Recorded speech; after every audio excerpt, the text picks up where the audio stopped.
Okay. It would appear we are live.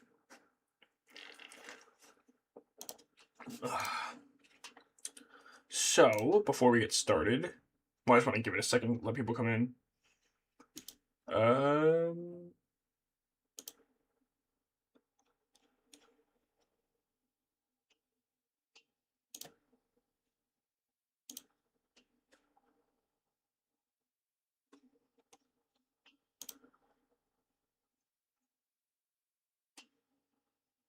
There we go.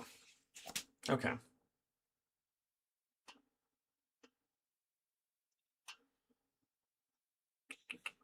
So I just want to make sure everything is up to par, and then I think we'll get started.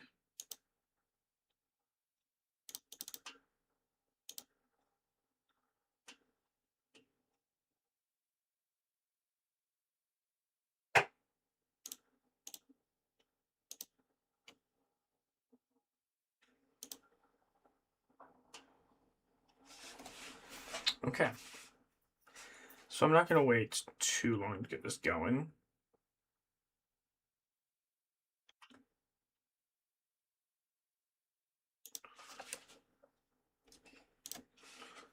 One thing I will actually do here real quick, just hold on.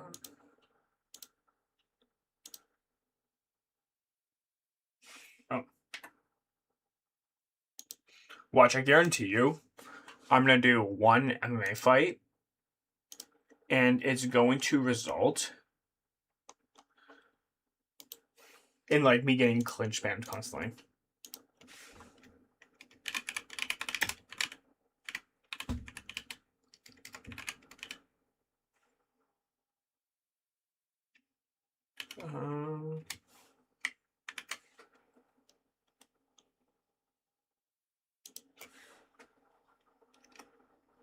Oh.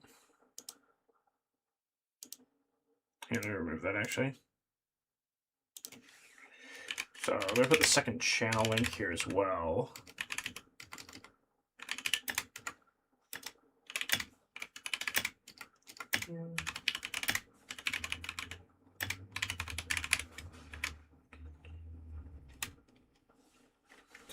And then... There we go. So let me... Oh. There we go. Okay.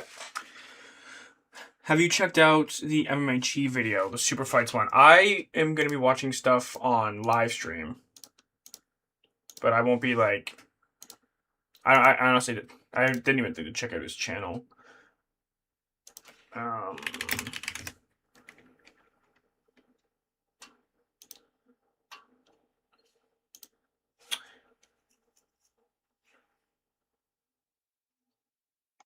And also which fight that you're referring to.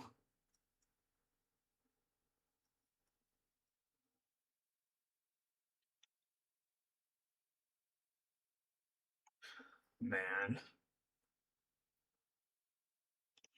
Yeah, which fight are you referring to, though? Yeah, let's get started on a game. I don't want to keep you guys waiting for too long.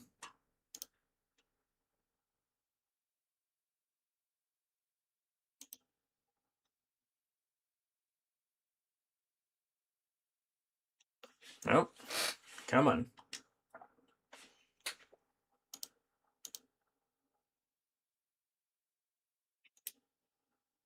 Oh, the Super Fights one. Hold on.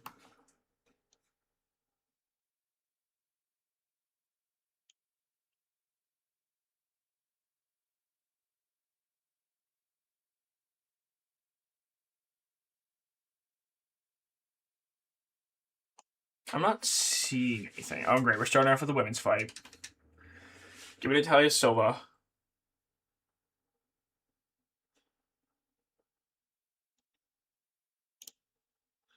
Okay. Here we go.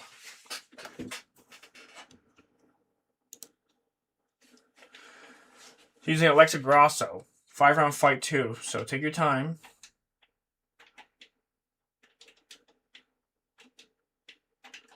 There we go. I want to immediately try to chop down the legs. to essentially limit footwork. Okay, I'm kind of... I really enjoy having that distance.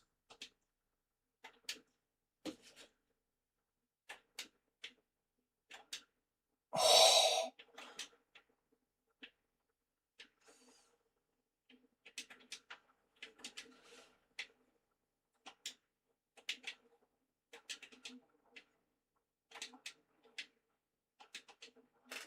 There we go.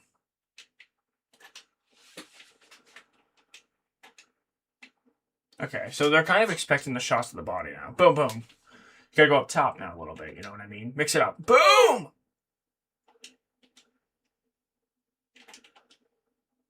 Alright, cool, now we've cut her.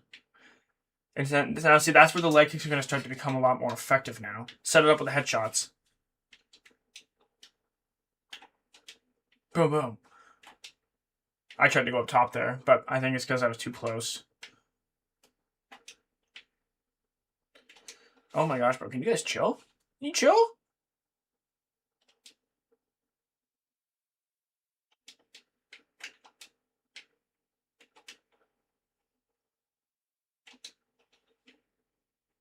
Okay, so now you're expecting that right cross after the high kick.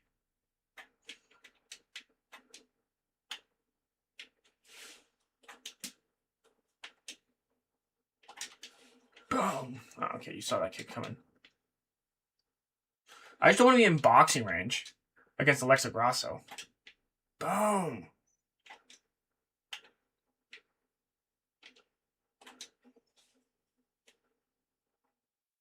Oh, dang. I was actually expecting you to try to take me down there.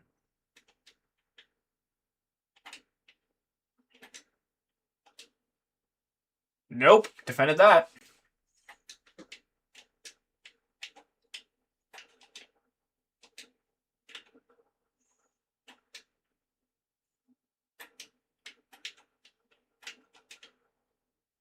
Dang, bro. See how quick people are to get their head out of the way of stuff? There we go. Take her down. Boom! Now we're going to drill your body. You ain't going nowhere. We're drilling your body. No? Get over here. You're going to be tired. Get out of here. Alright, she probably won the first one. The most recent one, you're talking... definitively answering MMA's greatest what-if fights. I don't know if I'm going to watch that whole thing. That video is a little bit long. Like, I might watch some of it. But, like, I try to get the videos that are a little bit shorter just because if I react to a video that's, like, 30, 40 minutes long, then the reaction I'm going to get out of it is going to be, like, over an hour. We go round number 2.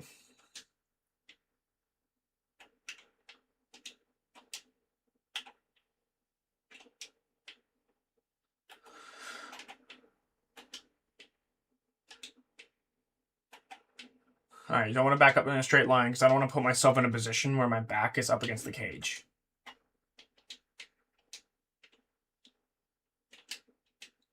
Oh, shoot, I don't know. I just did that out of habit.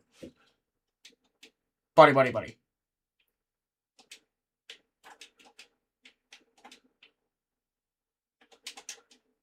I meant to go body there. Oh, shoot. I accidentally... Ah, man, I dropped my high guard by accident.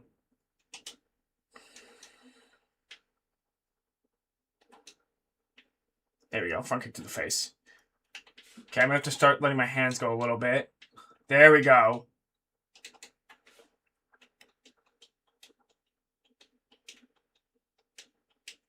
Okay, just get into side control. Just get into side control. Just control for a second. That was huge. We needed that. What? I denied that transition. That's crap.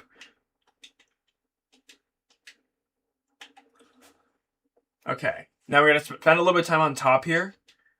Controlling and causing some damage. Nope. Saw that one coming. You're predictable. Boom. Oh, crap. I'm predictable. I denied the transition. I literally pre-denied it. Oh, gosh. Yep. There we go. Out of it. Boom. Now, take a second. He's going to try to transition pretty quickly, probably. No, he's going to take a second. Okay. No. What? I'm literally denying these, bro.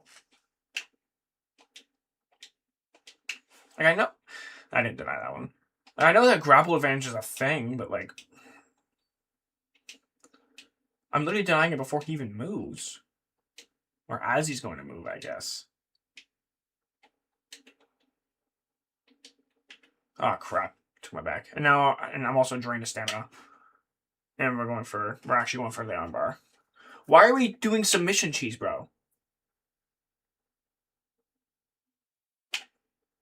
I denied that too.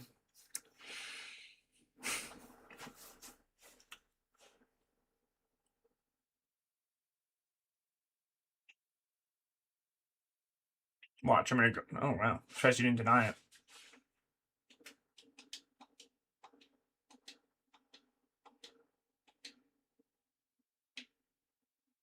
Oh my gosh, bro.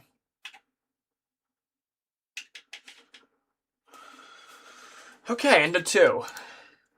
End of 2. Who? Rank this UFC fight card. Yan versus Marab 3. Co-main Aspinall versus Gaunt 2. That wouldn't happen. You would have Aspinall versus Gaunt 2 as the main event, just because they're a heavier weight class. Features Laurent Murphy versus Malfsar. Moicano versus Hooker. Marcus McGee versus Mario Bautista. Headline, Las Vegas Sphere. It's an okay card. I wouldn't be, like, overly hyped about it. Laurent Murphy versus Malfsar, I believe, would be a snooze fest, probably. Moicano versus Hooker would probably also be a snooze fest. Because I feel like Moicano would probably take down Hooker and just control him. Ooh, you ducked. Oh, yeah, you ducked right into that, buddy. Okay, you saw me kick her in the leg. Like, it's not even causing any sort of reaction. Oh, didn't even try to take the back off that. Yeah, we're gonna chop at your right leg now. And we're gonna effectively really mess up your footwork. I don't even know if that's a thing in this game. Like, if you're playing this game, like, do you even, like, get worse footwork from getting kicked in the leg? In this game, I'm not talking about real life.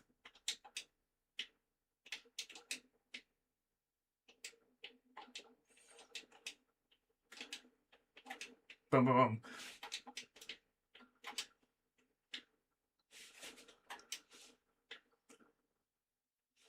Oh, gosh.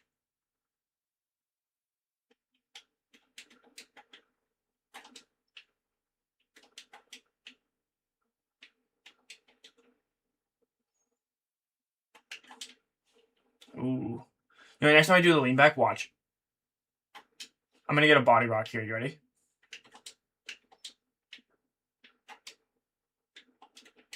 That's not what I was planning. Okay, this guy literally just spams head movement while blocking his body. Oh, dang. I really thought there'd give me a body rock there. Alright, now I can kind of dance a little bit on her.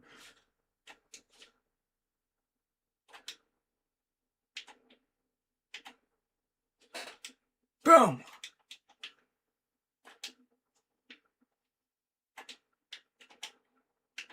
Damn.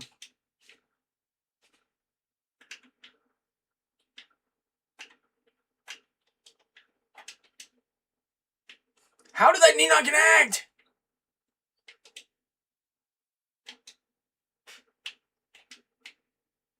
Oh my gosh.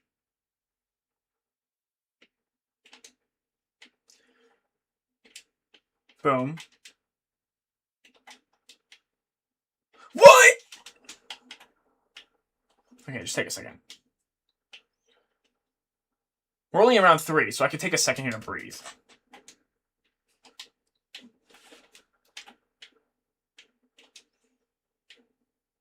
Relax.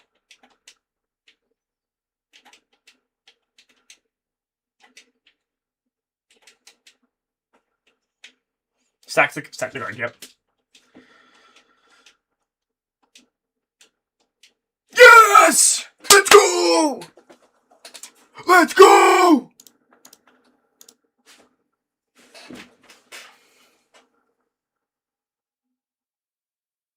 Oh my gosh. What's going on, gang? Sorry, that was intense. Whenever you're having a woman's fight, it doesn't matter how good you are at this game, I swear, you have to fight for your life. Right? You have to fight for your life on this stuff. I swear. Whoo-wee! Now we got all men's weight classes, so we'll do this for a little bit. Then we got some videos that we're going to react to, which I already have some picked out. And we have some hot takes to read off. So this should be good. This should be interesting.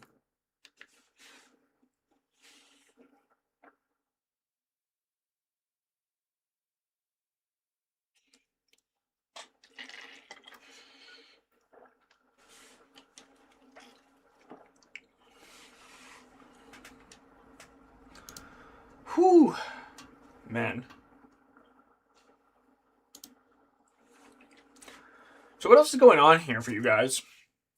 Seeing as, you know, like, there's not a whole lot going on right now. Like, what's going on in the UFC world? Let's see. Johnny Walker and Dominic Reyes just got announced.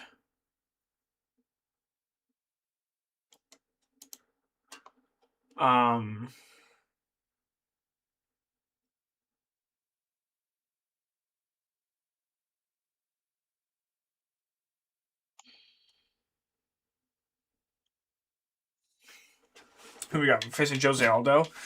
I love using guys like Yair Rodriguez. Long, tall strikers. But you know what? Just for the fun of it, let's use a little bit of Conor McGregor.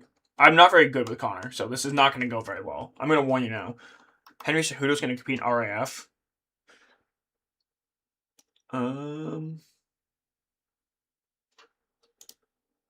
Okay. Thank you very much for the support. The Battle of the Worst Chins. Yeah, who would win that one? I don't know who would, like, Dominic Reyes. I don't even want to say that he doesn't have a chin necessarily. I mean, he does, like, his chin's not good, but I think it's better than people give it credit for. Because, like, you take a look at, like, who he's fought, and everyone who's knocked him out has been power punchers. Like, he didn't get knocked out by John Jones. Then you get guys like, I'm trying to think of people who have flatlined Johnny Walker. What's going on, Cameron? Wanted to say, been watching your content for a while now. It makes my day. Happy New Year. Hope it's a great one for you. Thank you so much for the support, brother. I hope it's a good one for you as well. Yeah, no, I just had to do a bit of an earlier stream today because I got stuff to do later. So I figured it's better to stream for earlier in the day than not at all, I suppose. I should probably pay attention here.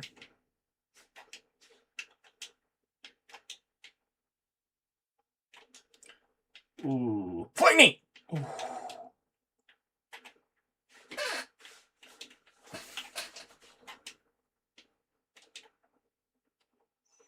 Ooh.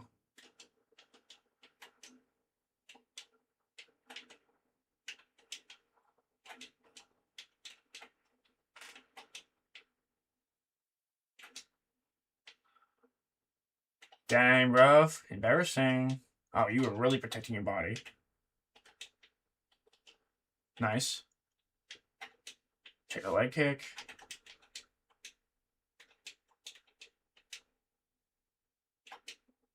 I thought he was going to be one of those people who are blocking his body for dear life.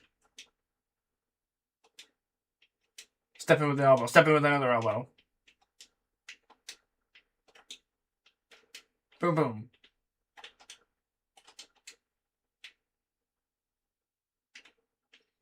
I'm not going to rush nothing. I'm just going to let him make a mistake. Watch this. Oh, he got a little bit too close.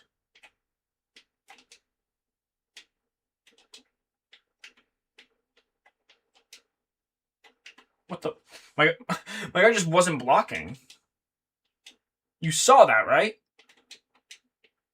I was just joking, right? His chin's not as bad as Walker's. Yeah, because, like, and not only does Johnny Walker get knocked out worse, and probably been knocked out more, he also just gets knocked out in, like, literally the goofiest ways possible.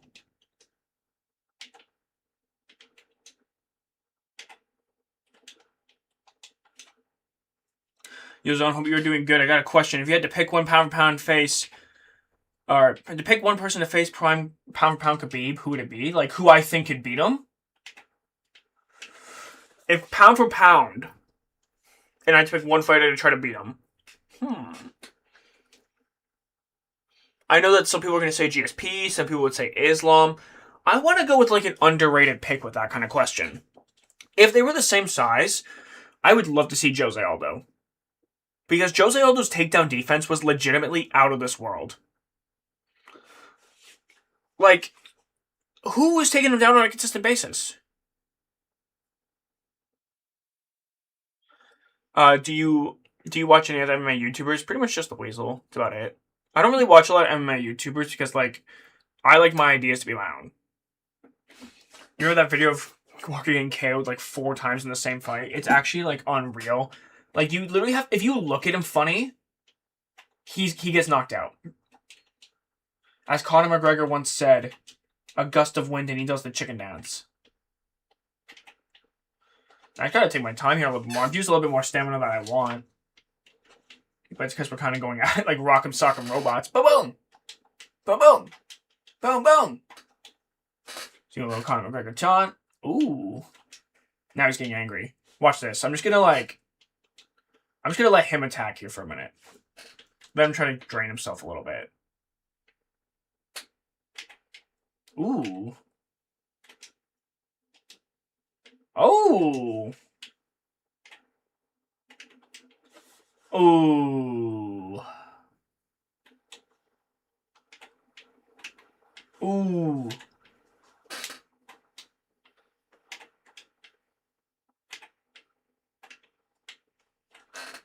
Come on, bro. Let's see what he can do. I'm trying to give you a chance here. Come on, bro. I gave you a chance. Look at him getting angry. Look at him getting angry. Look at him! Boom, boom! Ooh. Come on, I'll sit here against the fence for you. No, come here. Come here. I'll go against the fence. Come here.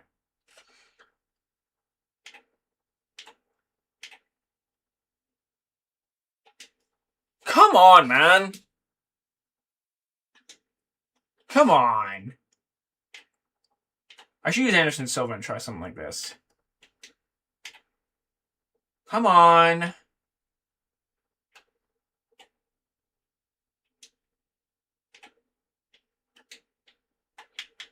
Okay, I'm a bit mean for that one. I'm a bit mean for that. I'm not gonna lie. I enjoy watching Walker fight, though. Yeah, no, he's entertaining. Bro is literally the first person who I've ever seen shoot a takedown and pull himself into mount. Like he did against, who was that Chinese guy that he just fought?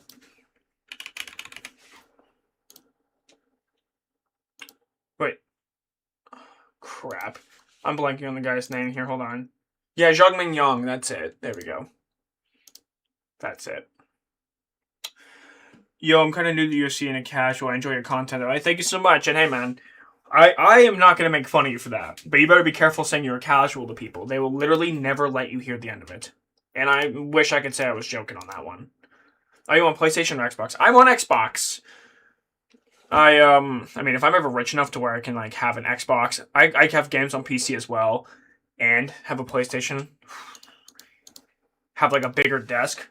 Have a third monitor. That's the dream, baby. That's the dream. Let's take a look. Let's see. I posted a thing about the worst title challengers. Let's see. Yeah. I mean, I put the worst title challenger ever as Joe Soto. What do you guys think? Who do you think's the worst UFC title challenger ever? If Petr Yan and Khabib were the same size, who do you think would win? Ooh, that's a good one. I'd have to favor Petr Yan, right? You'd have to. Like, the 135-pound division is so skilled. And so is 155, but I think 135 might be more skilled, especially right now. But, like, I don't know. Okay. Thing is, Petr, in order for him to beat someone like Khabib, he has to apply a lot of pressure because, historically speaking, Khabib did not do as well when you applied pressure to him and did not allow him to wrestle you up against the cage. If Petr pressures him the way he did against Merab, I would absolutely favor him to win. He's going to pick apart Khabib.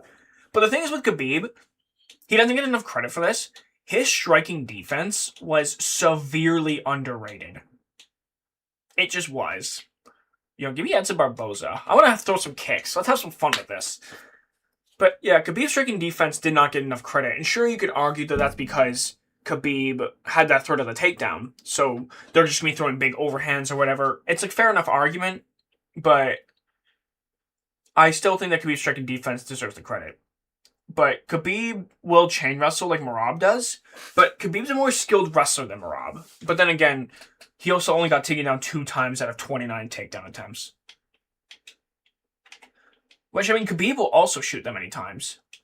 You know what's also crazy about that fight as well? It's like, the fact that Merab, excuse me, only shot, like, he shot 29 times, right? For a normal fighter, that's a lot.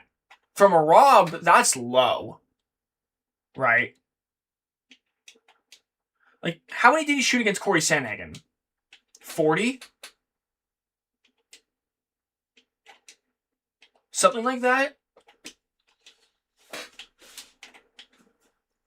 Oh, man.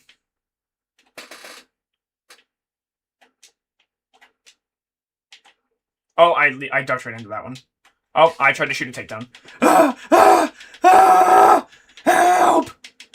My arm's trapped!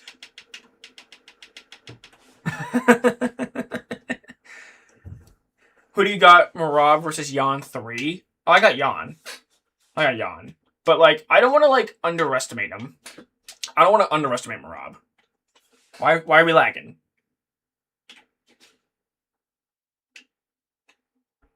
I agree that Aldo could have beaten Khabib. I think it's a tough stylistic matchup.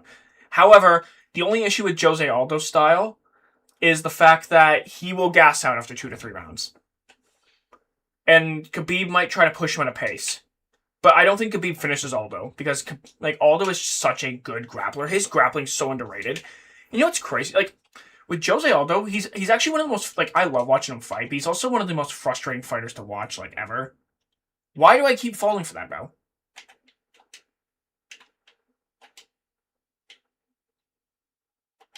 Yeah, nice try. Oh, man. With this guy, gotta be in close boxing range. Come on, throw.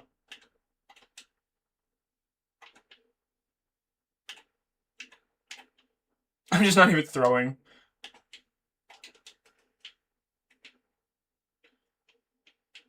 Come on, throw a head kick.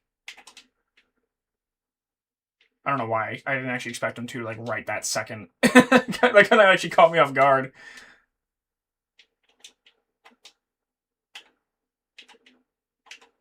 Ooh. You make me out here looking like prime Muhammad Ali. Yeet! Oh, he sidestepped my sidekick, or my teep.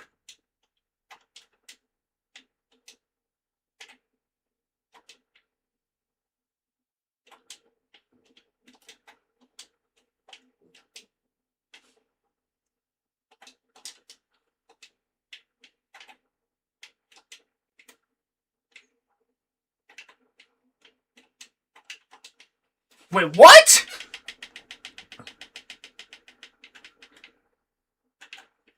Uh-oh. I might get finished. No, we're alright. Yeah, elite takedown defense, too. Yeah, that's the other thing as well.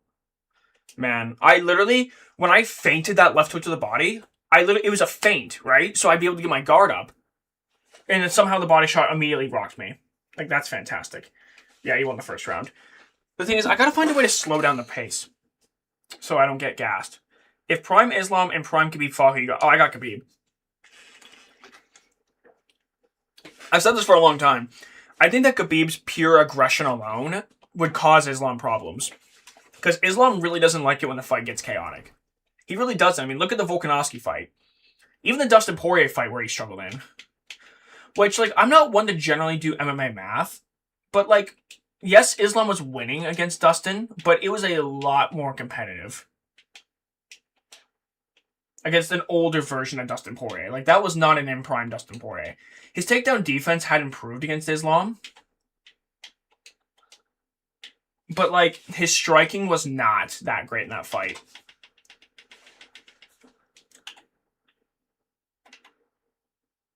Okay, why are we lagging? Bro's lag switching now.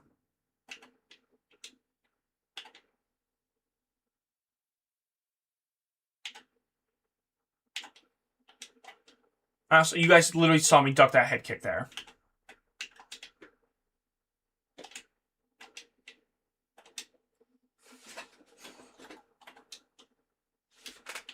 Ooh.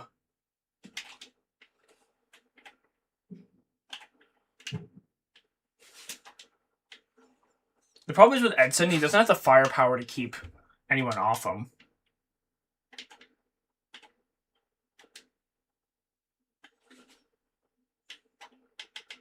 Oh, now you're gonna try to finish me. But Davis, this is div 20.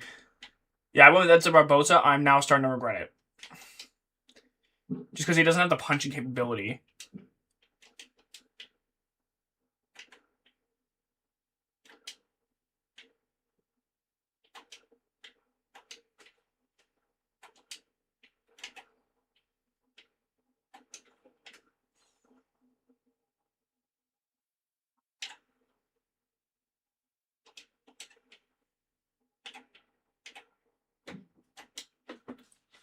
Like, that leg kick doesn't even bother him!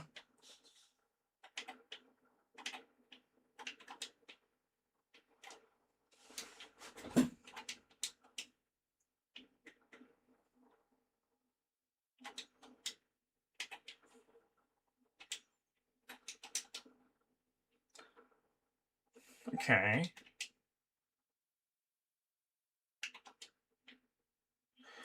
Oh, man, the freaking sidestep cheese, bro.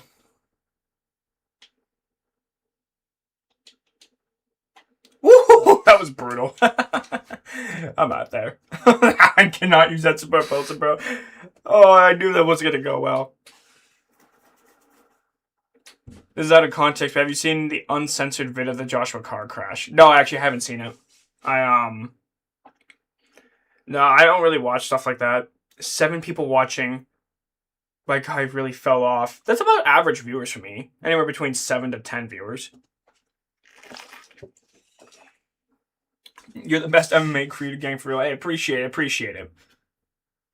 Love the content, your nonchalant voice. I mean, thank you, but, like, the thing is, like, it's because I'm not really someone who tries to be, like, over the top and super entertaining. Or I am trying to be entertaining, but I'm not trying to be, like, over the top. I don't want to be, like, fake. Like, there will be things I might go a little bit over the top for, but not, like, super egregiously over the top where you can tell it's a fake personality. Wait, my guy's gonna use Rashad Evans? Give me Sergey Pavlovich. Yeah, don't watch it. Came across the video on the accident. Scary. Yeah, it's got, like, it would be. Anything that's, like, really gory and stuff, I really don't like watching. Prime Dustin versus Prime Islam, who you got? Oh, I would still think Islam would win. I would say, like, if Dustin fought Islam around the time he fought, like, Conor McGregor, Charles Oliveira,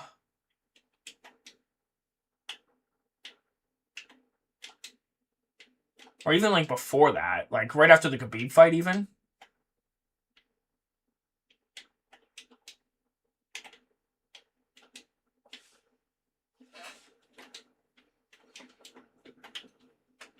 Look how freaking stocky this Rashad Evans looks.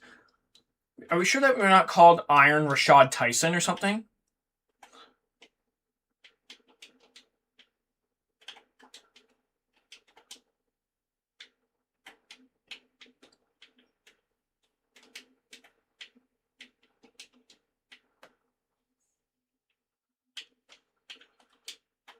Get back.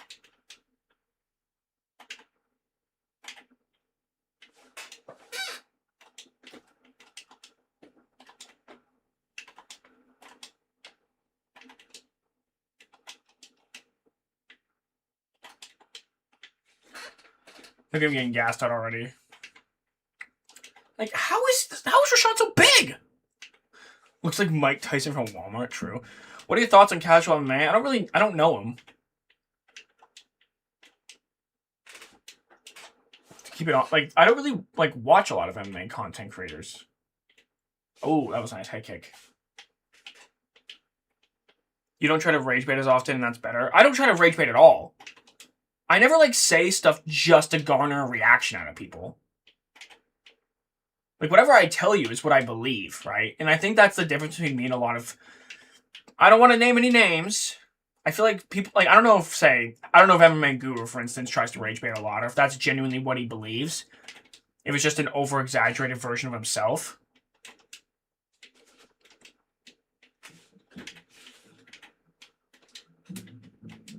But, oh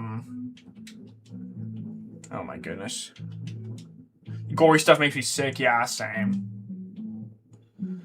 Jeepers, I gotta freaking focus here. I'm kind of getting pieced up a little bit.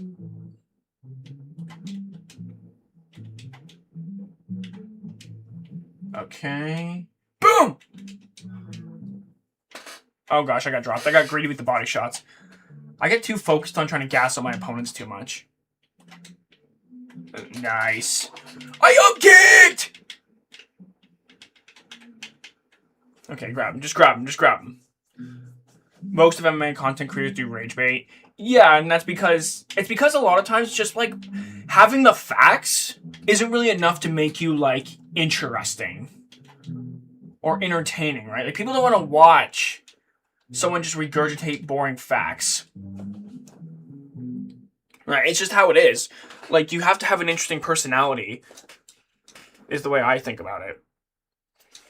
But, like, I don't know, having a personality is cool and all, but I also think if you're not being genuine, you're kind of missing the point. Not gonna lie, MMA media is not that bad compared to basketball media. Bro, but the thing is, it depends on what you mean by media. Are you talking, like, journalists at press conferences? Those are bad. I don't even watch press conferences anymore. It's bad. Are you gonna win? How was training camp? Do you believe in your skills? Like, that stuff's terrible. If you're talking, like, YouTubers, I mean, we have a pretty small niche. Like, there's not, like, a whole lot of YouTubers in that. Like, when you say basketball, I imagine that basketball probably has quite a bit of content creators. Because basketball is a bigger sport than MMA. I would say. And that's for a multitude of different reasons. I mean, MMA has only been around for a little over 30 years. As well as, I think that the pay-per-view model that... Oh, crap. GG's.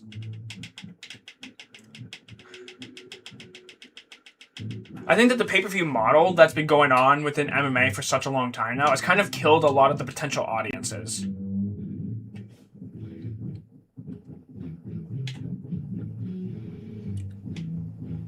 Oh, zombie MMA. We talk about Vector OTA beating Hamzat. Yeah, so no, that's egregious. That is something that would not happen. Not yet. Maybe in the future, but we don't even know where his takedown defense is really at. Let's let him stand up. What's your favorite drink, bro? Well, I don't know, actually. Like, I mean, I love me coffee. Oh, crap. Why do I keep doing that? Yeah, GG's. I'd say chocolate milk probably, though. I'm kind of a bit childish. Or Gatorade. I love coffee, though, too. He wanted Delize to win so badly against Fluffy in his allegedly boring, which is straight capture. Fluffy's not boring at all. He's super entertaining.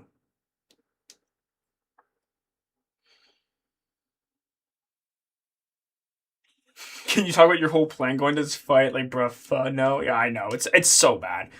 Basketball content creators be having the absolute worst takes that they actually believe, while MMA is just rage bait.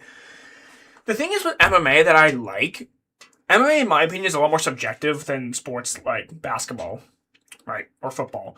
Because while the objective is to win like any other sport, there's so many different ways you can go about it, right? Like, you could be a boring point fighter, you could be a knockout artist, you could be a wrestling, absolute phenom, you can be a submission threat.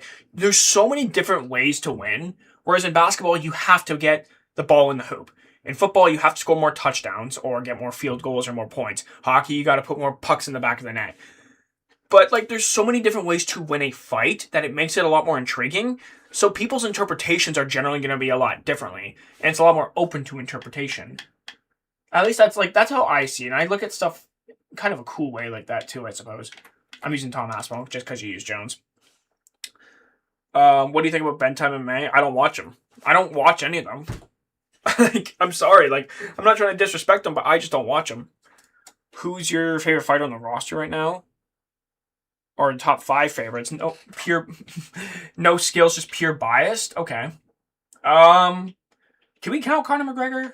I'm not gonna count him, but if you do count him, sure. I'd probably say Max Holloway and Justin Gaethje both. That fight was hard because no matter who won that fight, I knew I was gonna be upset. Favorite to watch: Justin Gaethje's behavior lately, not so much.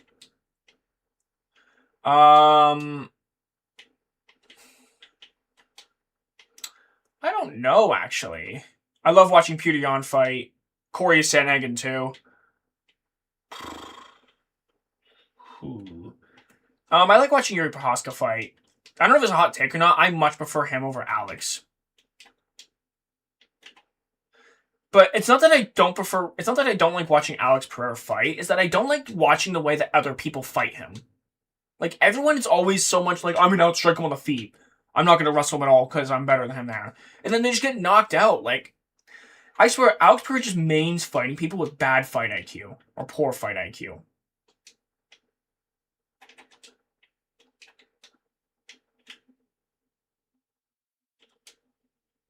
But, anyway, I got a little bit of rant there. I used to love watching Kamaru Usman in his prime. I even loved watching Colby Covington. Because, I've always believed that Colby, you can say whatever you want. First of all, he does work very hard. He was a very good fighter in his prime. But not just that, but, like, it was very obvious that what Colby's doing is a shtick, right? And I'm not saying that everything he said has been good, right? Yes, he has crossed lines. But honestly, I don't think he's as bad as someone like... Like, I think that Sean Strickland is someone who you probably should not be looking up to. Right? I think he's worse than Colby. For instance. I don't know. I used to really like watching Izzy fight. Like, I like all those guys.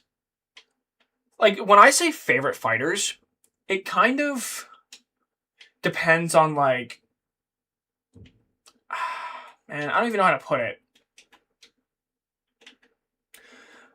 My favorite fighters are generally, like, the fighters who make me the most nervous to watch them. Is how I would probably say it.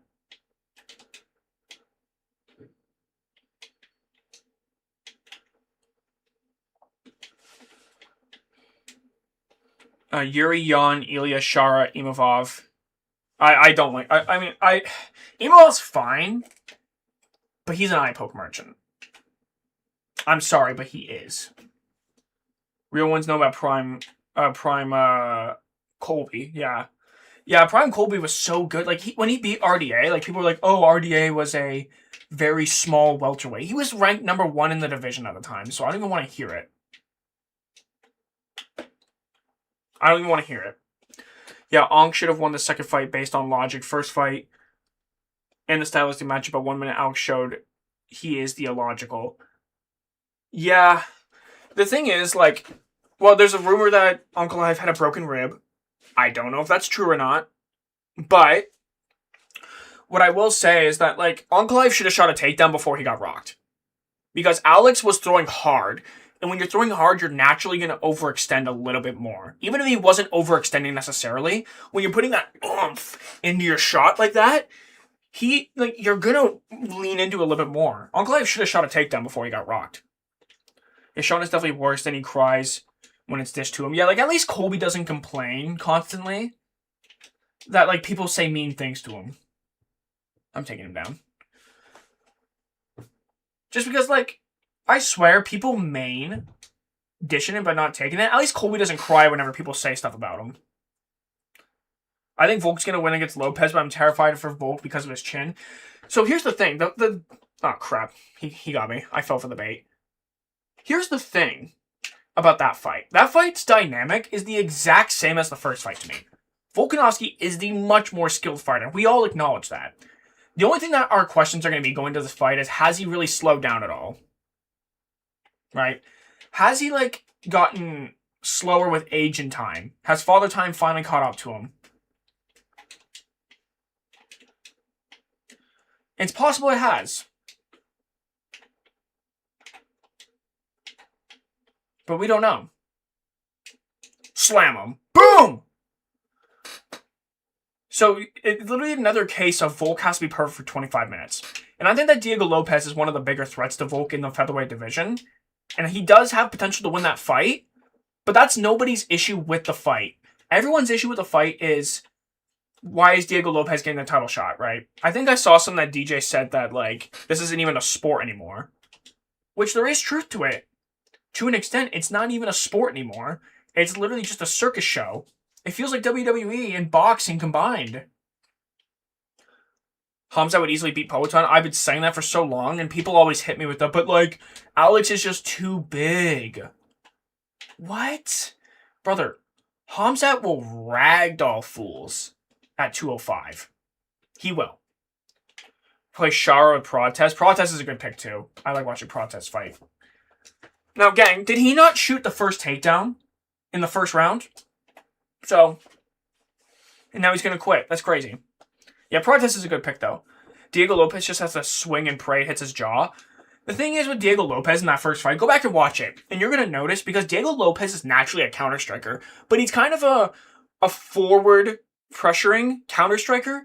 He kind of tries to keep it at range for the most part, and for the most part, he's generally either going forward or maintaining the center of the octagon. So, he's waiting for you to engage on him so he can explode. That's how we got Brian Ortega. That's how we got Sadiq Yusuf down. You know, the way he generally catches you, he's so fast with it, and he hits so hard that he's going to drop you with the explosive combinations. But the reason why sometimes he gets, and that's why he gets gassed, because when he doesn't get that finish, like against Dan Ige, who took that fight on 3 hours notice, that's legitimately crazy, but he took that fight on 3 hours notice, but he didn't get finished because he's so tough and was able to survive that early onslaught. Let me use Corey Sandhagen. Yeah, he was able to survive that early onslaught, so he was able to make it last all three rounds. What rank are you? I'm Div 20. Do you think Rob would lose in an immediate rematch if it happens? Yeah, I favor Pudion to win. Absolutely. Doesn't Hamzat walk around like 210? I'm not sure what his walk around weight is. I don't really know those kinds of things. Like, I don't see what... Except for Michael Morales. That's a big one lately. People will not shut up about his walk around weight. Like, brother, I do not care. If he can make the weight, he can make the weight. Yeah, weight bullies are a thing. But you know what? I'm of the opinion that there shouldn't even be weight cutting.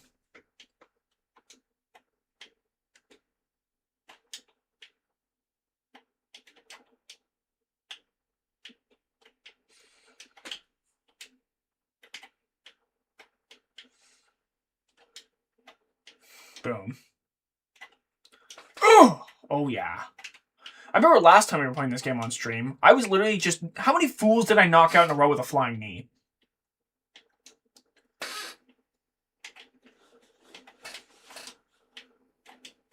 Oh, crap, he's tagging me.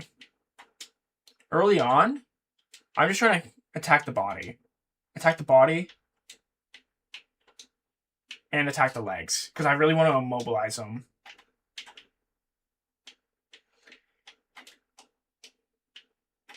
Obviously, still go for headshots because you don't want to become predictable.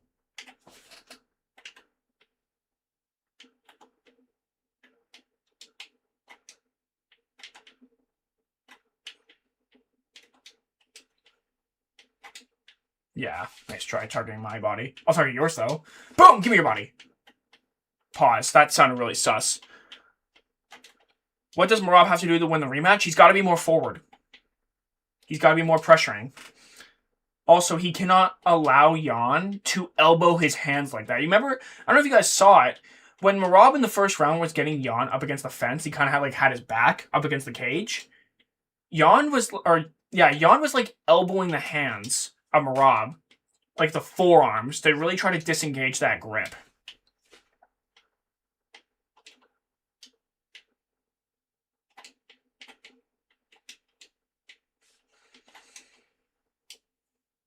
Oh, crappy. Oh, phew. Thank goodness that wasn't a rock.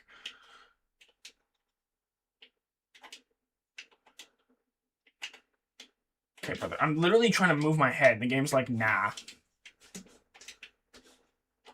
Mess him up with elbows. Oh my gosh, bro.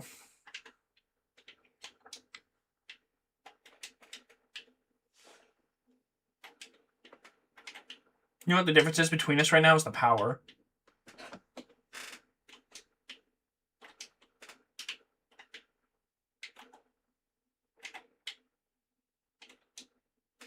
Okay. I was hoping the cardio would start to become a factor, but it's not yet. I feel like they should just make people fight it their own way. That's what I think as well. I agree. I agree. See you later, those notches. Do you think you could beat Colby in UFC 5? Beat him? Like, if I was to 1v1 Colby in the game? Yes.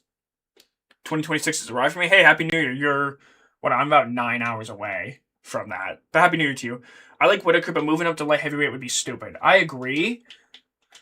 Because, like, Robert Whitaker already doesn't have a great chin. I've said this for so long now. And people just don't, like, people used to crap on me for that take.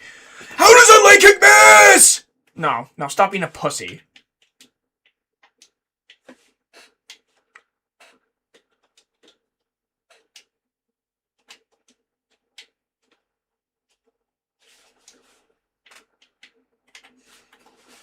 Alright, just gotta play it smart.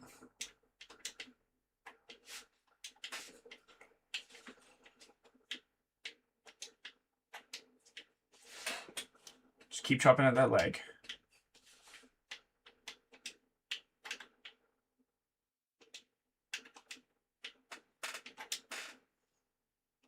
Oh my gosh. Ah, did you see that uppercut that he just threw? Or that Corey just threw, I guess, my guy? Throw was so rocked.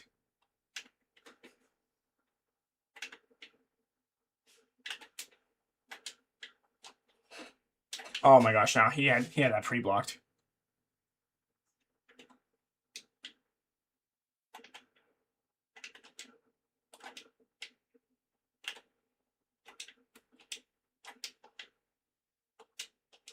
Clinch him.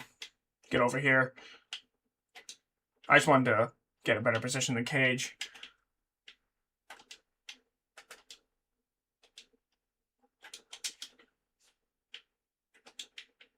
I literally tried to elbow him as he came in to clinch me too. That's so unfortunate.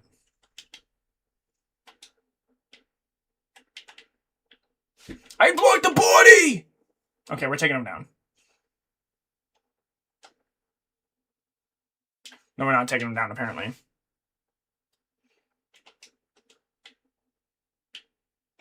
Oh my gosh, bro.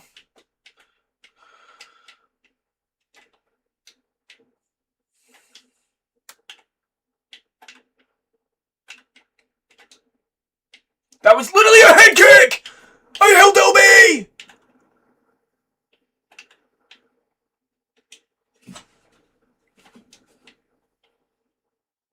Yeah, of course, he just doesn't have the power. I can't do anything. Bro's literally got pillow fists.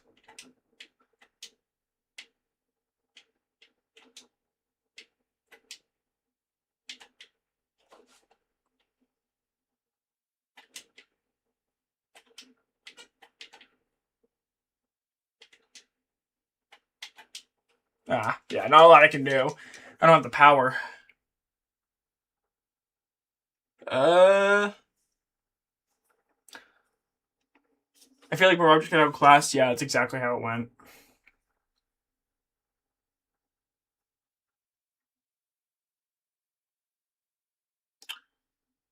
Raw would have to recreate what he did in the first fight and overwhelm, but he can't outskill Young at this point. No, he's never been able to outskill Young. It's literally been like pretty much what, just pure volume, pure pressure.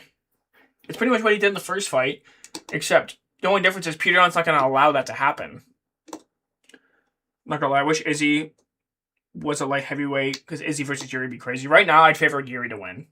At this point of Izzy's career, absolutely. I'm going to do one more of these, and then we're going to switch over to the reactions. Unable to find an opponent. What? But I just think that Izzy's chin just wouldn't be able to hold up. I think stylistically, I think Izzy can win. But I don't think he would just because of Yuri's power in his chin.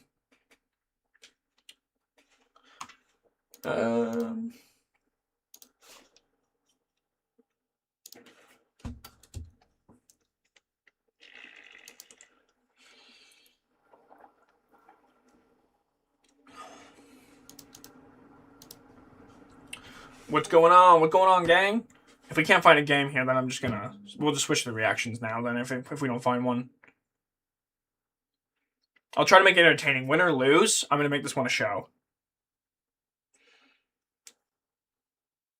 If Umar and Merab fought right now, or again now, who you got? Oh, Merab. I don't think that Umar can handle the pace. Oh my gosh. I said I want an entertaining fight, not a nap break. You're going to use Ronda Rousey. That's insane. Stylistically, Yuri loses every fight. That's true. That's true. He should lose every fight. I think a prime Izzy would beat Yuri, though. I think he would. Without a takedown threat, it's very hard to strike with someone like Izzy.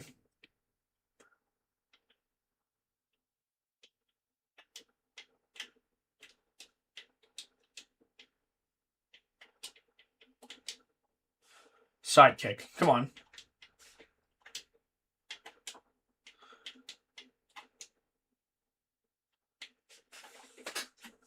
Oh, shoot. You kind of caught me off guard with that one, not gonna lie. When have you ever seen Ronda Rousey shoot a traditional takedown in her life? Shoot, you're messing me up.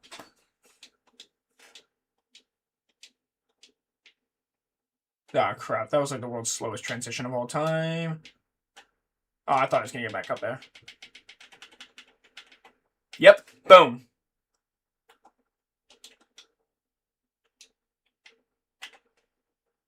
Defended that one. Not even trying to take me down from the clinch. What is this? I kind of want to take him down. We're taking him down. Watch him quit. I'm just going to hold him here for a second. What do we think? I just wanted to show my dominance. Ah! Ooh, stack the guard.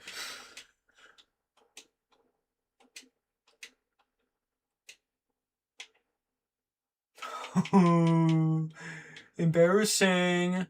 What are you gonna do? What are you gonna do? Shoot a takedown? Shoot it. Shoot the takedown. Ooh. Shoot him. Okay, we see you with the head movement. Now we're gonna start on the legs. Nice. He actually almost got me with that one. Take him down.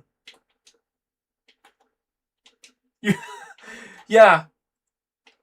You know, I think to knock out this person, I think I should make it a thing that I have to do it by way of head kick. Never mind, he's quitting. Okay, cool. They're probably gonna make Jan versus O'Malley too. Probably. Wouldn't doubt it. Okay. So, let me switch over to the reactions. So, I'm trying to think of which fight to watch, or what video to watch first. I have a list here already. Okay. So, we're gonna start with a little...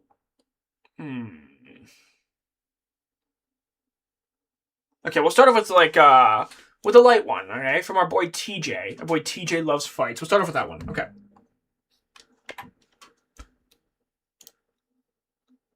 So, let me... This one, right? Yep. Boom. Oh no! There we go. Okay. What are we reacting to? I got a little video from TJ Loves Fights about Francis Ngannou. Man, you got... So, this is going to be quite interesting. There we go. Wait, what the... Okay. Do you guys remember when Francis Ngannou was having his whole issues with the UFC and stuff? Well, actually, let me switch over to my other monitor here. Just hold on. Okay. So the first video we are going to be reacting to, I just want to make sure the volume's up all the way. I want to make sure everything's all good. Desktop audio. Okay. How Francis Ngannou financially screwed the PFL. Oh my goodness. Remember that whole thing about, like, when Dana White said that Francis Ngannou had put his hands on him or something? Like, it was legitimately crazy. Francis Ngannou probably still beats everybody at 39 or something. Yeah, the heavyweight division, you can get away with being a bit older, too. Okay. Enough yip-yap. Let's do it. Francis Ngannou has completely fleeced the PFL. Francis Ngannou is back in the headlines again as his PFL contract is ending. And Francis Ngannou says his PFL contract will end before the UFC White House event and he wants John Jones. Oh, yeah. I think that this is why Dana came out with the whole, no, you're not going to fight for us. You know, you put your hands on me in my office, da-da-da-da-da. He only brought this up as soon as Francis mentioned coming back to the UFC. Is it a coincidence? No, it's not. Not to me, at least. in his recent Ariel Helwani interview, he was thinking of becoming a free agent again and finally trying to go for John Jones at the... John Jones wouldn't do it. I'm saying this right now. John Jones would not take that Francis Ngannou fight. Remember when he said he wanted $30 million? If Francis put his hands on Dana, Dana wouldn't be alive. Exactly. He wouldn't live to tell the tale. But John Jones would never take this fight, though. Let's be honest with ourselves. UFC White House event, which I highly doubt happens because one, Dana White does not... UFC's what? 1,000,000,000 to 1 odds John Jones fights at the White House. Not trust John Jones anymore. Nope. At the White House card, and also he recently said that Francis... This right here, this is what I was talking about, right? Dana White claims Francis Ngannou physically accosted him. Another UFC official, he's a bad guy. Obviously, we don't know what kind of person Francis Ngannou is, but he doesn't seem like a bad person. I don't know. Ngannou put hands on him over a post-fight bonus, which Francis Ngannou in this interview doesn't even outright deny. But with Francis's PFL... He didn't deny it, but he did kind of say, like, where's this footage? If it's true, where's the footage? Like, I saw something, what was that? I saw a quote of his where he said, like, where's the security camera footage at? Or something like that. So, I mean, he kind of denied it. PFL contract ending soon and his desire to leave already and try to fight at the UFC White House event, it got me thinking about Francis's tenure or lack thereof in the PFL in the last 2-ish years. In the time the PFL had Francis, he's fought a total of 1 time, brought in abysmal pay-per-view numbers. Yeah, 10,000 pay-per-view buys. So there's a couple reasons for this, right? I'm going to get into this. First of all, the PFL is not a big promotion. It's not. I didn't even know this fight was happening. Like, I completely forgot about it until I saw it, like, promoted briefly on TV. Maybe on Sportsnet, because I'm in Canada. I think it might have been on Sportsnet or something that was promoted. And it's like, also, another thing, this pay-per-view was at, like, 2 o'clock in the afternoon. You don't ever see pay-per-views do well at 2 o'clock in the afternoon. I'm pretty sure Chael Sonnen was the one who said that. But, like, also, like I said, the PFL's not a big promotion. Ngannou's not some mega star. I think the thing with Francis Ngannou that he has to realize is that he makes himself out to be this, like, mega star. He's a decent-sized star, especially for knocking out Stipe Miocic, you know, having that fight with Cyril Gane go all 5 rounds, he was able to showcase some really good abilities, but he's not a massive star or anything like that. Didn't show up to the PFL Africa event, which was something the PFL went out of their way to do for him, and fleeced the PFL in general for millions. The PFL's paid Francis Ngannou significant amounts, with sources indicating he earned over $10 million for his PFL debut against Renan Ferreira. And because of this, the PFL had to stop hosting events for a while. I'm pretty sure they had to cancel events. They had to, stop MMA fighters from competing. It kind of creates a bit of a crappy dynamic, and this is the stuff that people are referring to, I think, when they say that Francis Ngannou is not a good person. He's difficult to do business with, apparently. Of dollars. Let's look back at this PFL Francis Ngannou experiment and look at just how bad it actually was. Let's go back to the beginning. It's 2022 and Francis Ngannou versus John Jones hype is through the roof. Francis Ngannou was coming off of a win in title defense against Cyril Gane, where he surprisingly got this done through his wrestling and proved to the world he was truly the baddest man on the planet. But in the aftermath of this fight, he injured his MCL and ACL. I thought that Francis Ngannou had that injury going into the fight. Am I mistaken on that? I thought he had it before the fight. During his recovery, John Jones was getting big, like really big, trying to... Like he was like going to grandma's house for Thanksgiving type big. match the size of Francis and return to the UFC as a heavyweight to achieve true GOAT status and become two-division champion. But before we could see this legendary super fight happen, Francis Ngannou would shock the world and make a move no one saw coming. In a crazy turn of events, Francis Ngannou would announce that he would be leaving the UFC. And I don't think anybody was surprised by that. Francis Ngannou literally said around the time of the Cyril Gane fight that he was planning on leaving. I don't think that was that surprising. He literally said he was going to have this fight with Cyril Gane, and he was going to wait out the 12-month contract, because I think when you're a champion, I think you have to, like, not fight for 12 months or something like that if you want to leave the promotion. And the thing is, leaving the promotion as a champion makes your division look really, really weak. I'm just saying.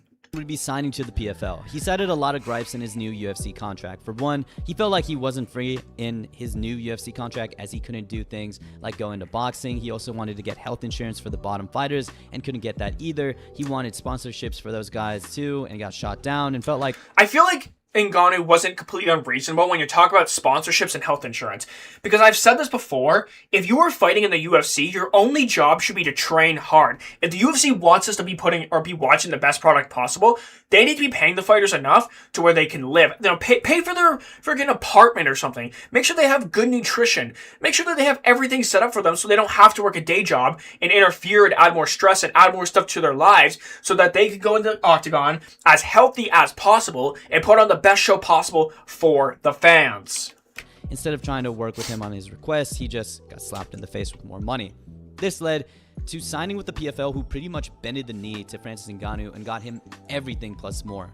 The PFL got him millions of dollars. He became the chairman of PFL Africa, a newly created regional league for African fighters. He created the PFL's new pay-per-view super fight division, which was a 50-50 revenue split between fighter and promotion. I mean, this is also bad on the PFL, right? Like, let's be honest with ourselves. Like, the PFL also severely overestimated the star power of Francis Ngannou, right? If they pulled a Conor McGregor or something, fair enough. Give him all the money you want. But or even a John Jones or something. But, like, how are you going to pull Francis Ngannou, who's not a massive draw? The only way he would have been a massive draw is if he was fighting, like, John Jones, right? That would have generated pay-per-views. Fighting some person we've never heard of before, that's not going to do it. He guaranteed his opponents $2 million, and they let him have the freedom to fight professional boxing matches, which of course led to his fights against Tyson Fury and Anthony Joshua. That's also crazy, the fact that he had 2 boxing matches before he even fought once in MMA for the PFL. If the PFL was going to allow Francis to go do that, they should have been like a co-promoter or a sponsor or something. They should have benefited from this somehow, right? Really got everything he wanted, and it looked game-changing. I remember a lot of us were unsure if leaving the UFC in the height of his career was the correct move, especially with a looming super fight probably underway, and reported John Jones would have never taken that fight. Also, Francis did get paid more fighting Anthony Joshua, Tyson Fury, and Renan Ferreira than he ever would have made in the UFC. So financially, it was the correct thing to do still. But for us as fans, selfishly, it's not. He walked away from $8 million, but he proved us wrong. He got pretty much everything he wanted by leaving the UFC. And at the time, it looked like a good move for the PFL. As a new MMA organization, it's really hard to compete against... Oh my gosh, bro. Oh my gosh. Before the Alex Pereira, Jamal Hill. This was the time before Jamal Hill was completely hated too. Oh my gosh. The UFC. They literally have all the biggest names and the best talent in the MMA world, and everyone wants to see the best fight the best. With the PFL signing a huge name in Francis, that was supposed to set the... Francis makes that paper look so small. Look at the size of his hand, bro. ...precedent that MMA fighters in their prime don't just have to join the UFC, they can go to the PFL as well and make way more money. This was starting to look like actual competition for the UFC. But before Francis Ngannou was going to change the MMA world, he had to chase the bag first and go into boxing. When Francis finally got the green light from a fighting organization to be able to box professionally, he immediately went to the top to fight arguably the best boxing heavyweight at the time in Tyson Fury. And he gave us an unbelievable moment when he dropped Fury in the third and... Yeah, and a lot of people still think Ngannou won that fight to this day. It was a close fight. I wouldn't scream robbery. But I think there's a misconception about this fight that people get wrong. I think people are under the impression that, like, Fury took this fight 100% serious. He obviously did not take this fight 100% serious, right? He's fighting an MMA guy. Francis Ngannou had no business making that fight competitive. And I think if that was a prime Fury, and if Fury took that fight seriously, I don't think it would be as competitive. But the other thing is as well is Tyson Fury just, even though he's a heavyweight, he doesn't have the punching power to keep someone like Ngannou completely off of him. Anthony Joshua hits harder, so it's easier to keep that kind of guy at bay because you respect the power more. Tyson Fury doesn't hit hard like that. He's got a bit more of an unorthodox style than anything. Made the fight come down to a split decision.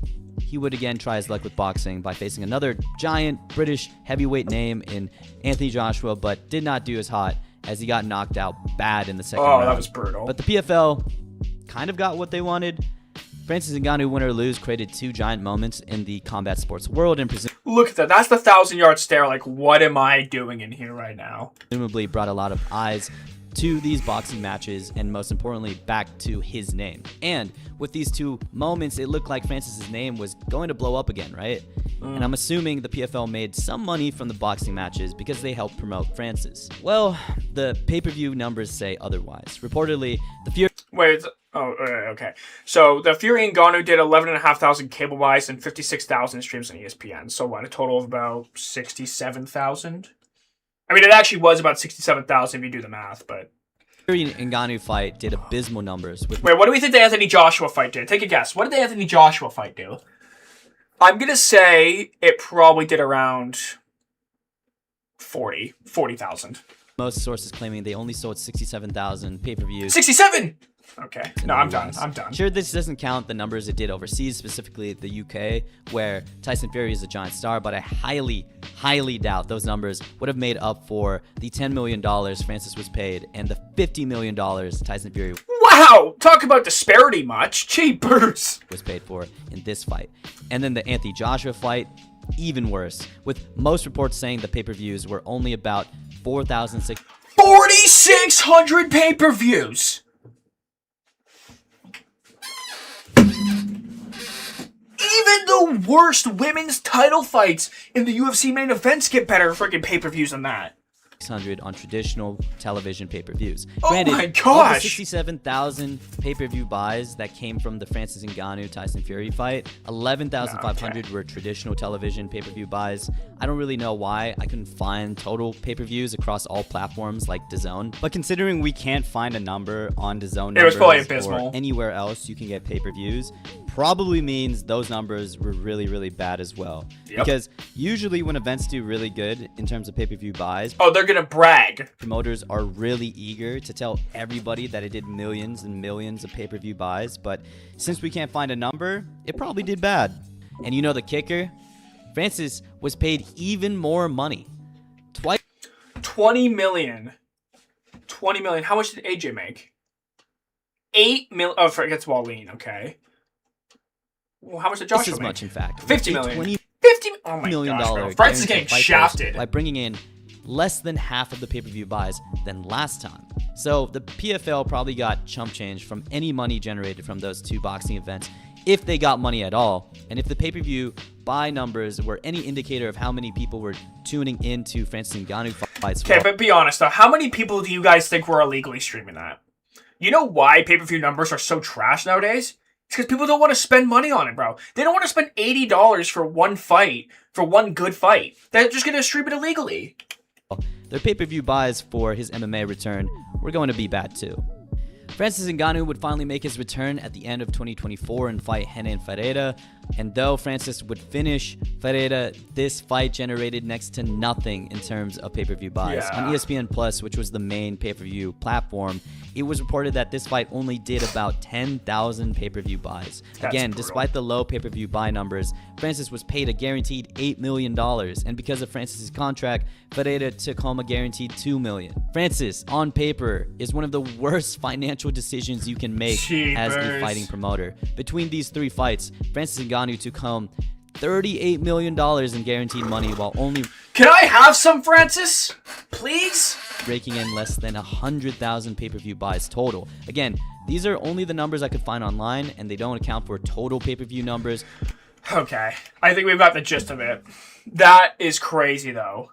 That is crazy, though. Like, Francis, little leech, man. I mean, do you, but like, oh my gosh, man. Oh my gosh. Okay, we're gonna move on. We're gonna move on. To... Hold on, let me go to my watch later section. So now I can remove that video. There we go. Okay, so I have a few more here, okay?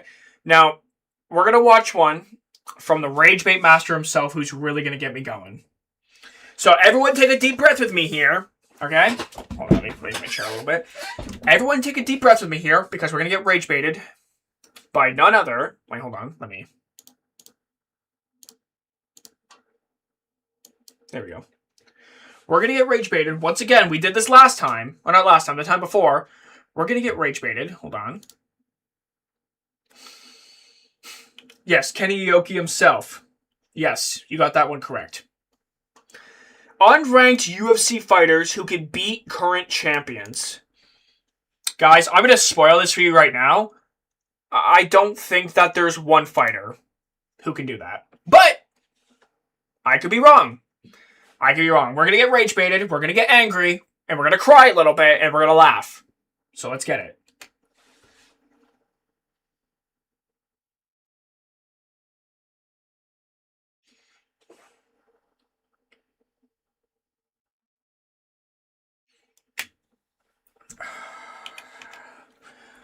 What are you yapping about, my guy? Just get to the point!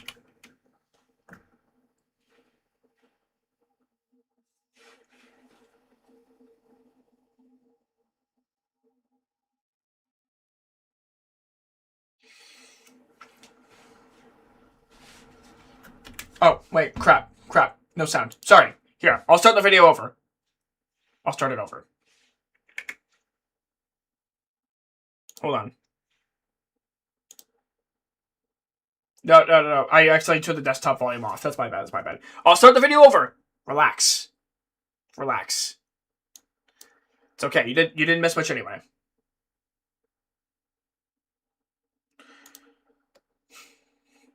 We'll try this again, okay? Unranked UFC fighters who can beat current champions.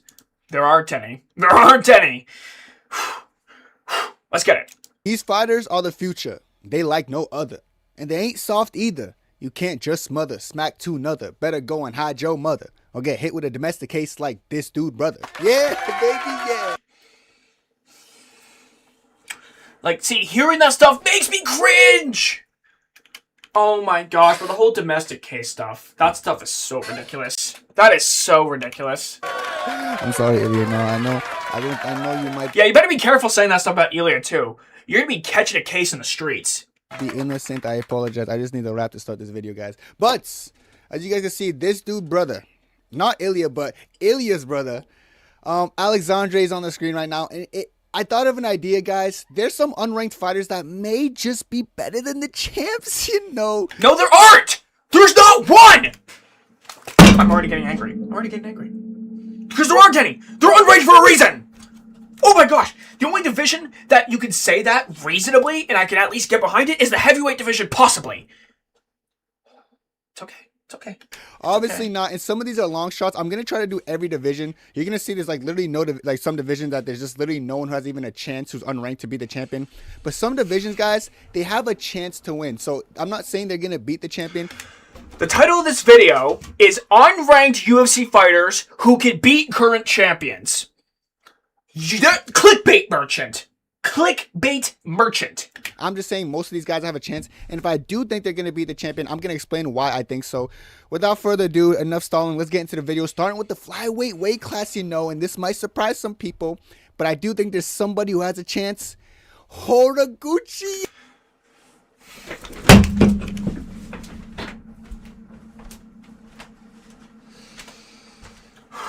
He's ranked. Horiguchi's literally ranked. Hold on, brother. Hold on. You ready for this? Hold on. Let me pull up the UFC rankings here for you, alright?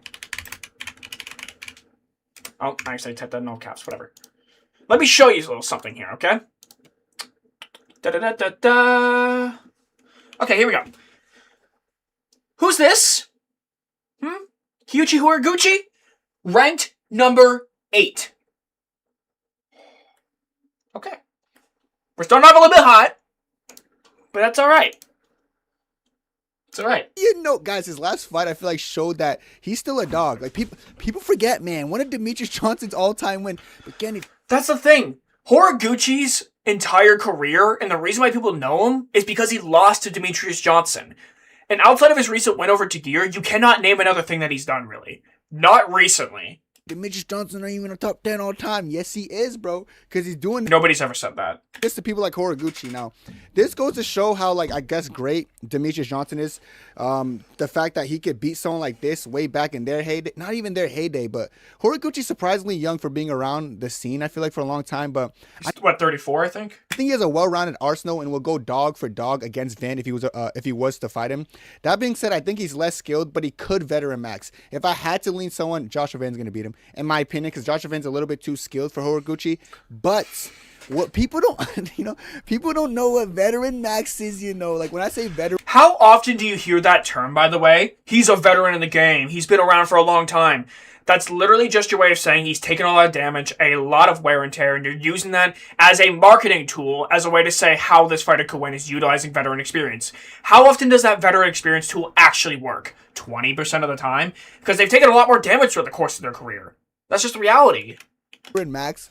I'm talking about fights where, like, the vet just goes in there and is like, yo, I'm a vet, though. But I feel like Van kind of passed that test against Royval. Royval doesn't give veteran vibes, Like, Horiguchi gives me more of, like, a vet vibe. You know what I'm saying? Like, Royval is like, yeah, he's a vet, like, on paper. Like, yeah, he's been around since, like, what, 2020 only? But, like, I feel like he's been fighting the best. But Horiguchi gives, like, seasoned vet. There's vets and there's seasoned vets. A little bit. Okay, since Horiguchi has left the UFC, who has he fought?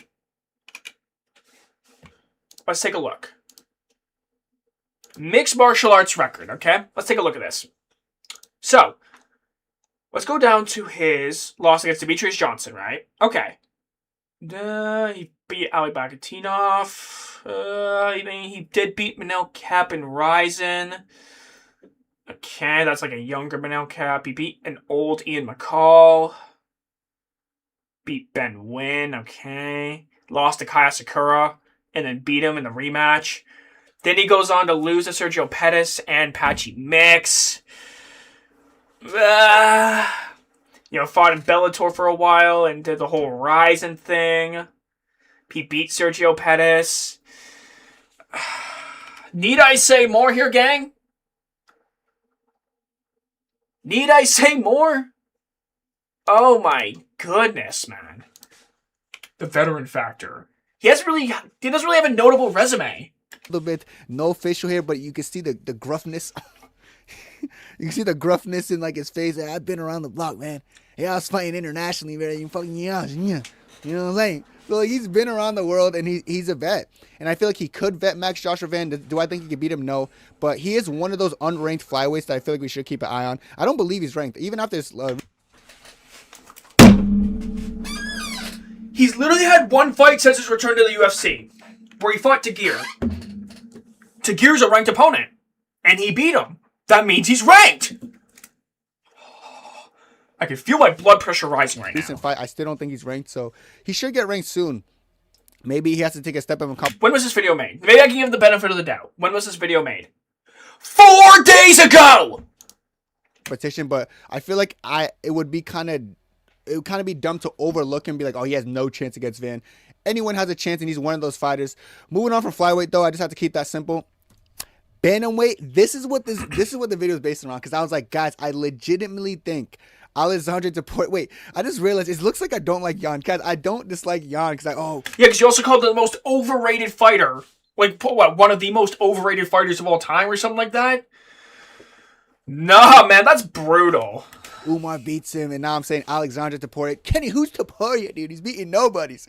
He's fucking fought Bekzai and got dropped. Guys, I didn't think he got dropped, but he got rocked or whatever. Listen, top 3 most skilled. Okay, I don't want to be mean to Kenny or whatever. Like, I'm sure he probably plays it up for the channel or whatever. This guy's got 21,000 subs. How? Does he just get these subscribers through pure rage bait? He's getting me angry, and it's working. Bantamweight skill for skill is Alexandre Taporia. I don't care what you guys say. This is my skills for skill list. Umar Nurmagomedov, Peter Yan, Alexandre Taporia in that order. That's my opinion. You could agree, you could disagree. I don't care. I can see how you would say Umar, and Petr Yan are in the top 3 for the bantamweight division in terms of skill. Alexander Topuria, like, I don't understand, bro. Why do people always jump on hype trains so quickly and then they're like, oh, jeepers, I don't know how we lost this fight. Like, if we take a look... Oh, crap, there we go. There we go. Take a look at Alexander Topuria's record. Okay, does he even have a Wikipedia page?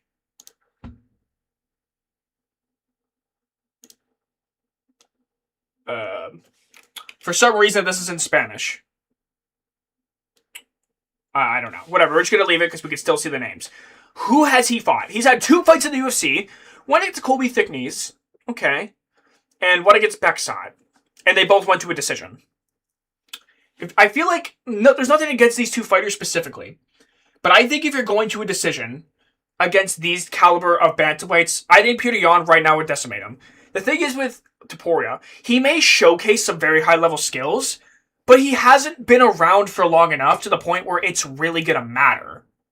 Right? Like, he hasn't fought at that caliber. Like, maybe he has in sparring, but not in a real fight. He doesn't have that experience. Experience starts to play a factor as you start to fight more ranked contenders. When you're an older veteran, experience doesn't really matter as much in a sense because you're old, you're taking a lot of damage and stuff. But this is a bit different. Yeah, you scramble the 3. As long as that's your top 3, you could have Yan first, Topuria next, and Umar, or Yan first, Umar. I don't care. As long as you acknowledge those top 3 as the most skilled. And I feel like oh, my crap. Sorry. I feel like this guy has hot takes like this as well because... I think he has subscribers like this because of the hot takes. I think he kind of engagement rage baits kind of thing. When I say skilled, I'm talking about striking. I'm talking about grappling. I'm talking about durability. I'm talking about well-roundedness overall. Topuria is one of those people. He fights just like his brother, except I feel like he shows the grappling part of his game more than Ilya does. Like, even Ilya vs. Charles, we overhyped that grappling. It turns out Charles was just out of position and put himself like pretty much under Ilya. Ilya didn't do much. Whereas I see Alexander Topuria showing offensive grappling as well as like defensive scrambling off his back and stuff, and he's just very hard to control. That's just all well and good. You can have all those capabilities, but you're hyping it up so much against unranked opponents. I want to see how he does against ranked competition before we jump to conclusions. That's why I don't jump on hype trains. He's similar to his brother with the high guard. He kind of trucks forward. He might be low output, similar to someone like Petr Yan. I legitimately think his boxing is on par with Yan, if not better. And this is not glaze, and I know Yan. It's literally glaze, bro. It's literally glaze. Yan's a good boxer, but like Marcus McGee wouldn't have any success against Topuria. Like, I don't think Marcus. Based off what? He hasn't fought a ranked opponent. Petr Yan 30-27 Marcus McGee. That fight, if you want to argue, is more competitive than it should have been, fine. Fine, I'll give it to you. But, there is a but, Petr Yan definitely won that fight. There was no scenario where that fight was like ever super close and you don't know who won. McGee will win the first round off Topuria. Petr Yan, every good boxer starts slow because they have to pick up reads. But like the way Marcus was kind of lunging in at Yan, that wouldn't work against Topuria because I actually think Topuria is a better counter striker than Yan. Yan has some good momentum when he's coming forward, and then like he'll kind of high guard and catch it with his high guard. Whereas I feel like Topuria will rather slip and then land like a hook, and I do favor that boxing style, so which is why I think it's on par or better than Petr Yan. Which is also why I think that if he fights him, the boxing advantage is actually going to be to Topuria. And Yan not being used to, wait, why am I getting outboxed? Is probably going to try to grapple with him. But his defensive grappling is amazing. His offensive wrestling is amazing. Okay, but here's something else to consider. What about the kicks of Petr Yan? I feel like we're overlooking that a little bit. Yan's got really good head kicks, body kicks, spinning attacks. He's got good knee stomps, good leg kicks when he chooses to use them. Like, I feel like we're overlooking the entire aspect of kicking because this is MMA after all. It's not going to be someone to just go in there and grapple with, which is why I look at Alexander Topuria, and I think right now, he can beat Petr Yan. And Petr Yan's great, by the way, but I legitimately, and I even said that I think Topuria will be a problem for Merab when Merab is champion.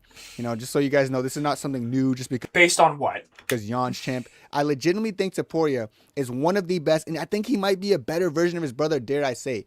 More potential, man. Like, if you want to say that, if you think that he's going to be a better version, you think there's more potential, that's fine. You can say that, but you can't say that you would favor him to beat Petr Yan right now. I do. I know he's got finished in the past and came back, and Topuria's record looks better, but he's something special about him because I see how well-rounded he is, and I see how committed to the part he seems. So I really feel like he's turning a new leaf, and he's going to be very hard to beat. And I do think right now, if I had to put my money on someone, I would go the underdog. I'm assuming he'd be the underdog. I'm sure the odds would be close. but I put the underdog money on Topuria to upset Peter Yan. You think the odds would be close? No. My brain hurts. My brain hurts watching this. I guess it'd be an upset to some people, but I really believe Topuria's special. You know, I'm not even glazing, you know. Okay. You're glazing him like a friggin' donut. Stop glazing. Peter Yan hate gotta stop. No, it's not Peter Yan hate. I legitimately think Topuria is special. Unfortunately for Yan, he happens to be holding the belt right now. You know, I even think Topuria gives Umar a hard fight, and you guys know how much I like Umar. I just think this guy's really skilled. I think he could arguably be the best bantamweight on the planet currently, and it's just a matter of just watching him climb the ladder. And he's still unranked, by the way, which makes sense because I guess Beksat is still an unranked fighter too. But guys, the way he did Beksat, like he kind of left Beksat hopeless as the rounds progressed. You know, like it almost looked like Beksat. It was just a survival game. The fact that Beksat survived, I think it shows to his chin, but 99.999% of people, I think, get chinned by Topuria. I'm not even just saying it to say it. I think the glaze is unreal. He's going to keep glazing. Let's skip forward to featherweight. Or, actually, let's skip forward to the lightweight division. Here we go. For lightweight, Fairzy him, baby. Yeah. I've been saying for how long he's the future. Now, I'll be real, chat. He's not beating Ilya, if I had to guess. But nobody in lightweight's beating Ilya right now. What are we talking about? Skill for skill, he's one of the best bantamweights. Not bantamweights. One of the best lightweights ever. He's like 6'3". He's really like my height, damn near. He's almost 6'4". And he fills out pretty well. And he's long, skinny, and strong. He has Kenny-like attributes, you know. And people who know... Okay, the self-glaze is also insane. Can we just say that, brother? Can we just say that? Me know my attributes handsome too. Like, does he have the handsome attributes? Oh, cornball detected. Oh my gosh, that's disgusting. Don't ever say that again. Never. Fuck it, he has a handsome. He's a Kenny, man. He has it too. He has a handsome attributes. I'll give it him, man. Fuck, whatever. You know, I'll give him the Kenny-like attributes, man. He seems really good. Like, I feel like his striking is really good. I think what surprises me about him is how strong he is despite his frame. You know, and I can relate to this, you know, because I'm a handsome, strong guy. But he looks like he... No. No. I'm done. I'm done with this freaking video, bro. I can't be bothered to watch this crap anymore. This is brutal. That was a hard watch. Not gonna lie to you. But we will move on. Also, I keep getting recommendations for JG too. I don't even know who this guy is. He'll get ragdolled in some grappling positions, but against... Alright, no, close that video. Close that. Close that one for sure.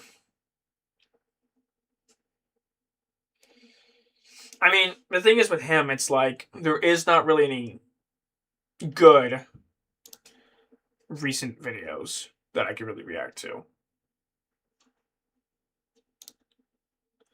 Let me go back into the watch later section.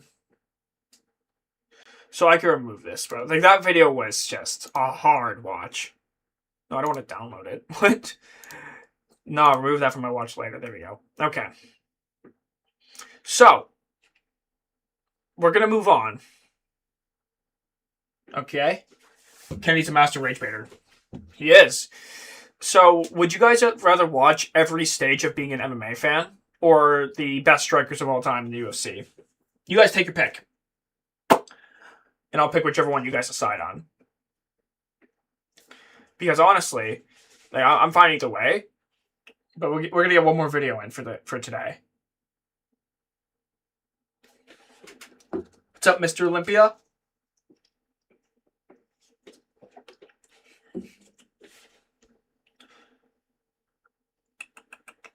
Man.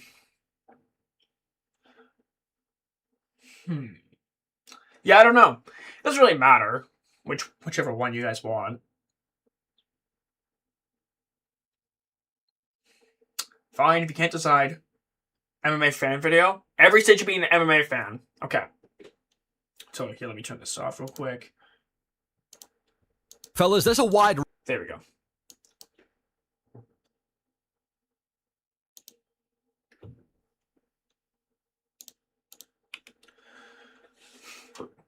Every stage of being an MMA and UFC fan. Oh my gosh. So here's the thing. If we watch this video, by the way, shout out Pro MMA. This guy makes really good videos. If we watch this video, I feel like I'm going to get described in heavy detail. Alright? In heavy detail. Let's get it. Fellas, there's a wide range of MMA fans out there, from guys who don't watch the UFC to guys who binge watch the most dead early prelim in an Apex card ever. So we're going to be going through every stage of being an MMA fan, from stage 1 to the final And also, I'm going to tell you which current stage of MMA fan I'm in. stage, and we'll start off with stage 1, which is what's MMA. The people out there who have never heard of MMA. I don't know if you've seen those videos on YouTube, those UFC fighter versus pacifist videos, but it's these type of people. A lot of it is just old people who's never heard of the UFC. It has to be old people who are they're past the time of the UFC, they've never heard of it, or people from indigenous tribes who have never seen what MMA or the UFC is. Because if you're... It took me so long to figure out what MMA was, too. Like, I'd heard of boxing. I had no clue what MMA was until about 2018-ish. social media, and you've never seen like a highlight of the UFC, like a clip or a YouTube short of some sort of highlight of the UFC, and you're blissfully unaware of what it is. I don't know how you've never seen it before. These people likely don't watch any sports because golf doesn't count. Because even if you watch like, you know, fuck any sort of contact sport you've heard of the UFC, they don't doom scroll or check social media. They're likely elderly. Their favorite MMA fighter is probably Bruce Lee. So these are the people who don't really know what Was that Alex Caceres? MMA fighter is probably Bruce Lee. That's Alex Caceres, right? I'm not tripping. So these are the people who don't really know what MMA is. The closest thing they know to martial arts, like I said, it's probably Bruce Lee. They might have heard of Muhammad Ali, but... So they play boxing. The small percentage of the population who don't know what MMA is, 90% of them are probably elderly. That's the first stage. And then we've got aware of MMA. These people know McGregor. They're potentially boxing casuals. That was kind of me a little bit when I first started watching. Like, I'd heard of Conor because of his fight with Floyd Mayweather. And, like, I heard about, like, all the trash talk and stuff that went into the fight, and then Conor got schooled or whatever, but... Yeah, no, that was a crazy time, too. Favorite MMA fight is probably Conor McGregor, because that's the only person they know. They're not even aware of, like, Topuria, or Makhachev, or Sean O'Malley, or any other big star in the UFC apart from McGregor. They think the UFC and MMA is the same thing. Oh my gosh, do you train in UFC? Do you train in UFC? No, I train MMA, I do martial arts. Is that UFC? Oh my gosh, yep. Dana White and Joe Rogan are the same person. I'm still convinced they are. When was the last time you saw these two standing in the same room together? No. Weigh-in face-offs do not count, by the way. Weigh-in face-offs do not count. I guarantee you that's a clone. I'm talking like interviewing in a room together. It's been so long, they're the same person. They think Dana White and Joe Rogan are the same people. And they're potentially boxing casuals as well. Not even hardcore boxing fans, because even if you're a hardcore boxing fan, you're more of an MMA fan than these guys, because UFC and boxing, they go hand to hand. They're the two most similar combat sports out there. Yeah. So, well, two most close combat sports out there. So even if you're a hardcore boxing fan, you're more of an MMA fan than these guys. These are like the blokes in the middle of a pub who, you know, probably tune into the massive boxing fights that go down. They know who Conor McGregor... That's kind of me with boxing. Like, I don't watch, like, the most unknown of boxing fighters. McGregor is, but again, they don't really pay attention to the world of combat sports. They know McGregor. They're potentially caught boxing casuals. They're aware of MMA. They don't watch the sport. Again, likely elderly people, the type of people you'd see in a bar. And then we've got stage 3, the casual fan or the new MMA fan. These are the guys who know megastars, but they don't follow the sport. So they'll Okay, yeah, so this was me when I first started watching. There we go. That's a perfect way to describe it. know McGregor. They'll also know the likes of Topuria and John Jones and Islam Makhachev and some of the megastars of the sport. And these are highlight reel demons. They get their MMA news from like TikTok or YouTube shorts. Bro, if you're someone who gets your information off TikTok, and that's where you get most of your MMA news and information and stuff, you're probably cooked. Everything MMA related they find on social media while doom scrolling. This is where they get their source of information from MMA. They'll often say things like, these Dagestan huggers are taking over the sport. When's McGregor fighting? They'll call any guy with a beard or anybody from Russia a Khabib. Anybody who has like that massive Russian type beard and has like a similar haircut, they're automatically a Khabib clone. Every time. Clone, even if they look nothing like him or fight nothing like him. And their favorite MMA fight is probably something like Topuria or Makhachev, just one of the 5 fighters that they're actually aware of. So this is the new kind of casual fan of MMA. They know the megastars. They don't follow. So let's go. I've made it past stage 3. Let's go. The sport. You know, you ask them anybody outside of the top, anyone who's not a megastar or a champion, they don't know who they are. And then we've got stage 4, the advanced casual. These are aware of most of the big names in the sport, but they're still probably capped on general knowledge. So they know the likes of Pantoja. They know the likes of Kevin Holland and Shavkat Rakhmonov. Might be me. No, I'm Now, joking. Arman Sarukian, Khalil Roundtree, fighters who have at least some sort of name value in the UFC, they'll be aware of them. They'll also pay attention to like fight announcements while they're scrolling. So if there's like been a big fight in the UFC announced, they're going to be aware of it. If there's a super fight announced, they're going to be aware of it. They're probably going to know who they are. And they'll probably pay attention to news as well, like Taporia breaking up with his wife or... Why is John Jones staring at me like that? I'm not Hasbullah! You cannot stare at me like that! No way can you stare at me like that. I am not Hasbullah. John Jones ducking Tom Aspinall. They're still not going to watch a UFC live event. You know, you won't catch them watching a live UFC event. You know, they'll often say things like, I don't have time to watch the UFC. And their favorite fight is probably like a Holloway or a Chimaev. Just if your favorite fighter is Hamzat Chimaev, that's got to be kind of sad for you, though, because, like, your favorite fighter fights once every 14 years. any big star that's easily justifiable to be a favorite fighter. So the advanced casual, they know all the big names in the sport. They kind of like to keep up with the sport and all the big news, but anything below the, you know, chat, what are the odds I make it to stage 7? or the tip of the iceberg, they're not really aware of when it comes to MMA. And then we've got stage 5, the average MMA fan. People who tune into the big main events, they keep up to date with the sports. So the likes of Topuria versus Oliveira, they're going to be there. DDP and Chimaev, Ankalaev and Poatov. Imagine staying up all night, right? You stay up all night, you're waiting for the main event, and then you get to watch an absolute war in Chimaev versus DDP. I was in tears after that fight happened. They're going to be there. They're probably not going to tune into the likes of Bilal Muhammad and JDM or these kind of lesser profile main events that we have in the UFC. Like, if they are going to watch a pay-per-view as well, they're likely only going to pay attention to, like, the main event or the... And you know they illegally stream everything, too. main 2 fights. And these guys are TikTok demons. These are the type of fans you're going to see in TikTok comment sections coming up with some of the most outrageous takes that you can... Bantamweight main event in the big 2025. Without O'Malley, Bantamweight is co-main caliber division, and if Jan wins, there will be an asterisk that Merab overworked himself. Well, that last part did prove to be true, actually. You know, if Jan wins, there will be an asterisk that Merab overworked himself. That is true. People are going to say that. I'm pretty sure I've reacted to this guy's TikToks before as well, actually. Fan in MMA, commenting on TikTok, liking the most delusional TikTok comments out. Dream fight is Dan versus Shavkat at 170. Do you mean Dan Hooker? Oh, I really hope not. Their favourite fight is probably Poaton, which isn't a bad thing. I mean, if we're talking about the average MMA fan, Poaton's an easy guy to have as your favourite fan, and it's obviously respectable. So, stage 5, average MMA fan, they'll tune into the... So I'm going to make it to stage 6 or 7. Okay. The big main events. They're a bit of a... I guess they are kind of an advanced casual. They keep up to date with the sport. They watch the sport, and they'll be on TikTok, and that's kind of where they find their news of MMA, and they'll tune into the main events, or the big main events. And then stage 6, the pay-per-view watcher, okay? Pay-per-view watcher. These guys watch most pay-per-view main cards, but they'll kind of still skip fight nights and prelims, so they kind of like to watch the sport for the name. So you'll see them tuning into the main card of a pay-per-view. That's kind of where they watch the UFC. They don't really pay attention to the But bro, like this undercard here looks phenomenal. Like having Jessica Andrade on the early prelims, pretty good. Chase Hooper versus Alexander Hernandez, that's a good fight to watch, you know. Gerald Meerschaert versus Olajaychuk. I'm forgetting is it Michael? I'm forgetting his first name. Bobby Green. Yeah, like freaking Barboza versus Jakar Close. Kaya Sakura versus Tim Elliott. Like that's a freaking banging prelim. They'll kind of wake up and set an alarm for the main card of a pay-per-view. And I would watch the freaking prelims of fights, but I always have to work whenever the prelims are on. It's so stupid. They'll get excited for the likes of O'Malley or Topuria. It's kind of the name value that drags these type of guys in. They're not going to be caught dead near an Apex card. They probably don't even know what the Apex is. Oh man, I hate Apex cards so much.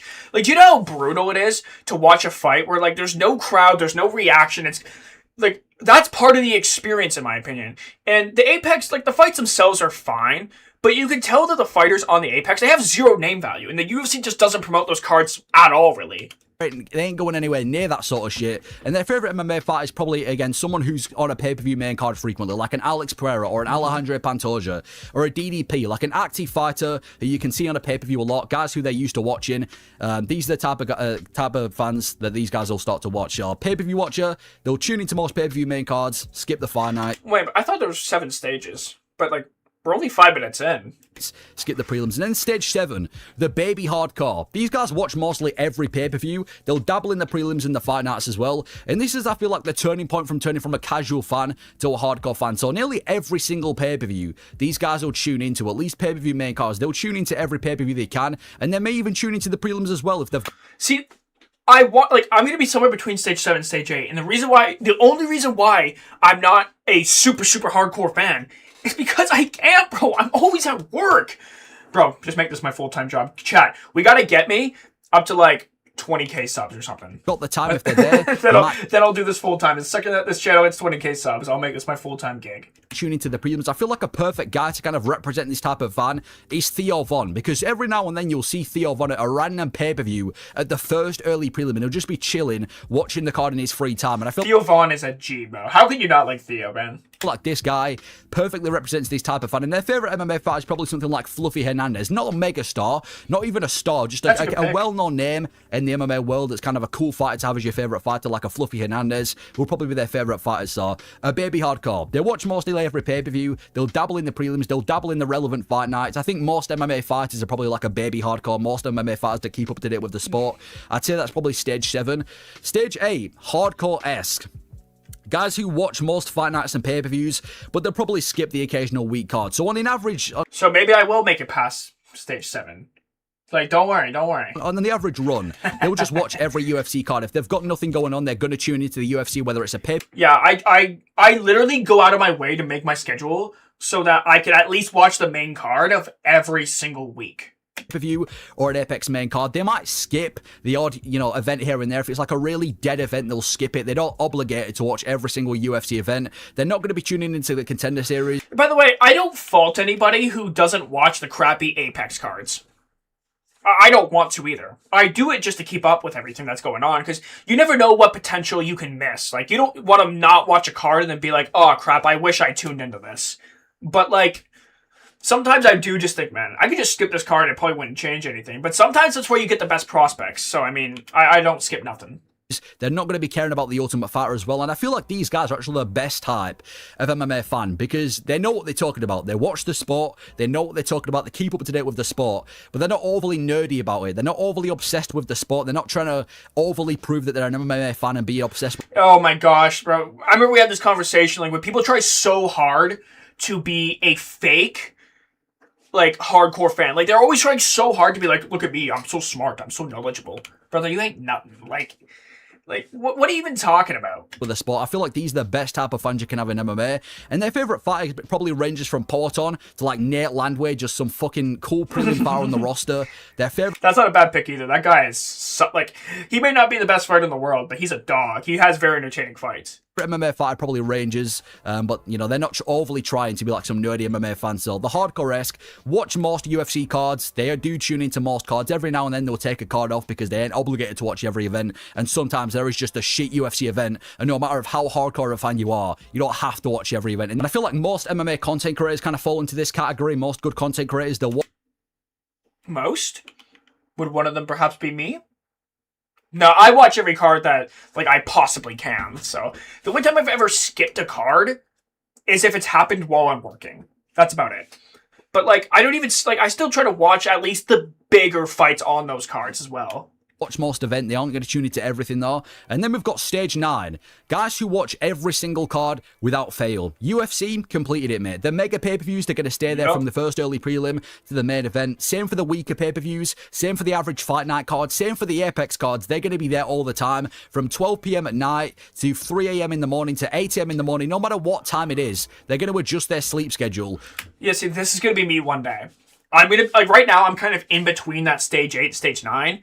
And the only thing that stopped me is a job. It's unfortunate, right, that we have to all be adults sometimes. But honestly, outside of that, like, yeah, one day that's probably the ideal position to be in. I feel like if you're going beyond this stage, I feel like you're trying way too hard to prove that you're so knowledgeable about the sport. To revolve around the UFC. Every Saturday, their only plan is the UFC. If the UFC's on and they're lost when there isn't any UFC event, you could cook up the worst card. I watched Steve Garcia versus Onama and Bonfim, or Bonfim versus Brown, sorry. Yeah, no, those back-to-back cards were terrible. It just really was. And I said at the time that those cards were terrible, and people called me a casual. like, brother, stop trying to prove that you're freaking this amazing, super hardcore fan. We get it. You like to ride Dana White. Imaginable, stick it in the Apex, and you already know these guys are going to be watching it from the first prelim of that card to the main event. They're going to watch every single UFC I appreciate you, Peaksy. I appreciate you.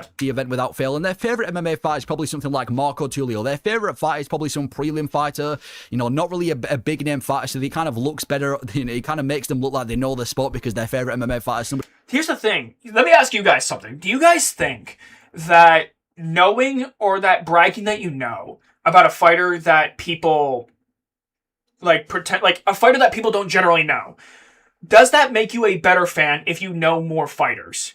Or does it make you a better fan to be more knowledgeable about the sport in and of itself? In terms of, like, say, for instance, I don't know, like, who's got the best grappling and stuff in the division, right? Like, people who know their techniques as opposed to know more fighters. Which is more important to know? That's kind of an interesting thing, actually. I'm kind of curious. That not many people know of. So the MMA. Just watch the UFC on your phone at work. I would probably get slapped very quickly. They watch every single card without fail. They're aware of nearly every single fighter in the roster. And like I said, you could cook up the worst card. They're going to be there front row watching the event. And then we've got Stage 10, the MMA loser.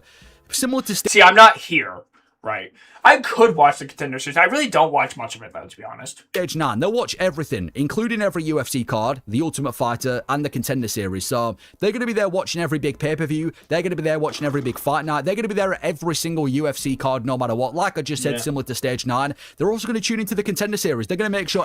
What's the next stage going to be, do we think? Do we think it's going to be, like, watches every single promotion, like KSW, Ryzen, PFL, One Championship... Cage Warriors, the LFA, like, they're gonna watch everything. I don't do that. No. Tuesday evening, they don't miss any fight on the Contender Series. Now, don't get me wrong, the Contender Series serves up bangers, but these guys are going to be there from the first week to the last week of the Contender Series on a yearly basis, watching every prospect come up from the regional scene. They'll also watch the Ultimate Fighter. They'll get intrigued every year about the fights that take place on the Ultimate Fighter. They'll keep note of the story. I don't know if this is a hot take or not. I don't think the fighters on the Ultimate Fighter are really anything special. Like, they don't generally turn out to be anything amazing. Not in my opinion. Storylines on the Ultimate Fighter, and these are the type of guys to accuse you of being a casual if you don't watch. It's like you've nailed it on the head. This guy's nailed it on the head. This is exactly how people are, and it irritates me. The Contender Series, but you don't watch the Contender Series, you're a casual, you ain't a hardcore fan, and their favorite MMA fighter is probably some random fighter from the Ultimate Fighter or the... Who? Contender Series that they've managed to, you know, keep an eye on, and now that's their favorite fighter because they haven't got, you know, they've got big name value. So the MMA loser, they're going to watch everything UFC related, even the Contender Series, even the Ultimate Fighter. They're everything you want in a UFC fan, the MMA loser. And then finally we've got Stage 11, the MMA is live. This is Stage 10, but they also find ways to watch other promotions. And here's the thing, when you're watching other promotions, like, the other promotions, in my opinion, or it's not really an opinion, it's kind of a fact, they do not promote very well. Not over here in the North American region, at least.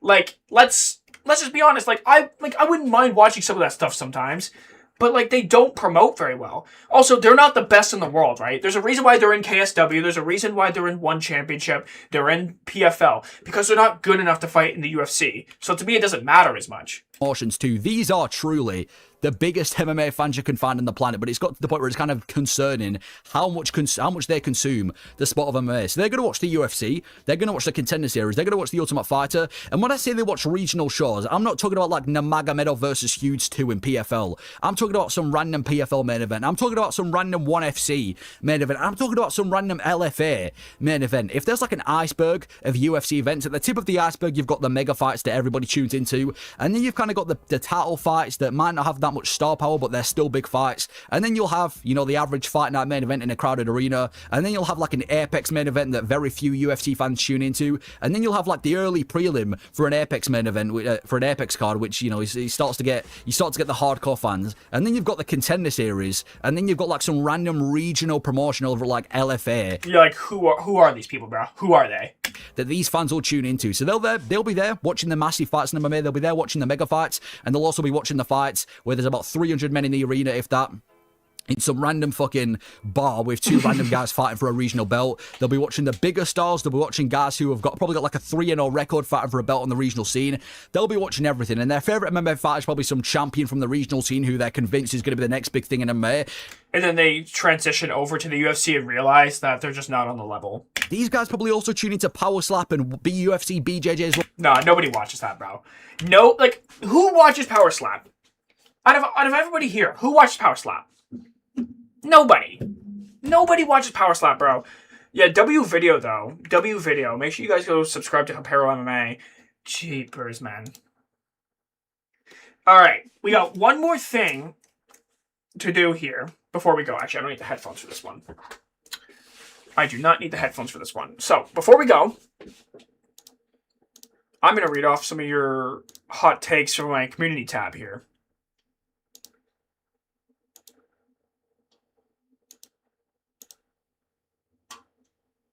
Here we go. All right, so I asked you guys to drop our UFC or MMA hot takes in the community tab. So I'm going to be reacting to these live on stream, and it can be turned into a YouTube video. So if you guys are watching this on YouTube after the stream, you guys should tune in my live streams and subscribe. But starting off with the first one, Hamzat got too much hate for one bad fight. Yeah, I think that there's truth to that. Like, I wouldn't even say it was a bad fight in terms of skill. Like, obviously he was a more dominant fighter. And the thing is as well, when you're talking about a UFC fighter who, I don't know, he's just like laying on his back for the majority of the time. He's just allowing Hamzat to control him. At some point, you have to try to stand up as well. If your whole game plan revolves around Hamzat gassing out, you need to work to make him gas out. He's not going to gas out standing over top of you, kneeing you in the butt. Nobody's going to get tired from doing that, right? It's just not going to happen. Like, so I think that Hamzat does get too much hate, because that's also on DDP as well. DDP needs to make an effort to stand up to his feet as well. So, yeah, I do agree. It's a little bit egregious. Next up, Ilia Topuria survives quite well in the welterweight division.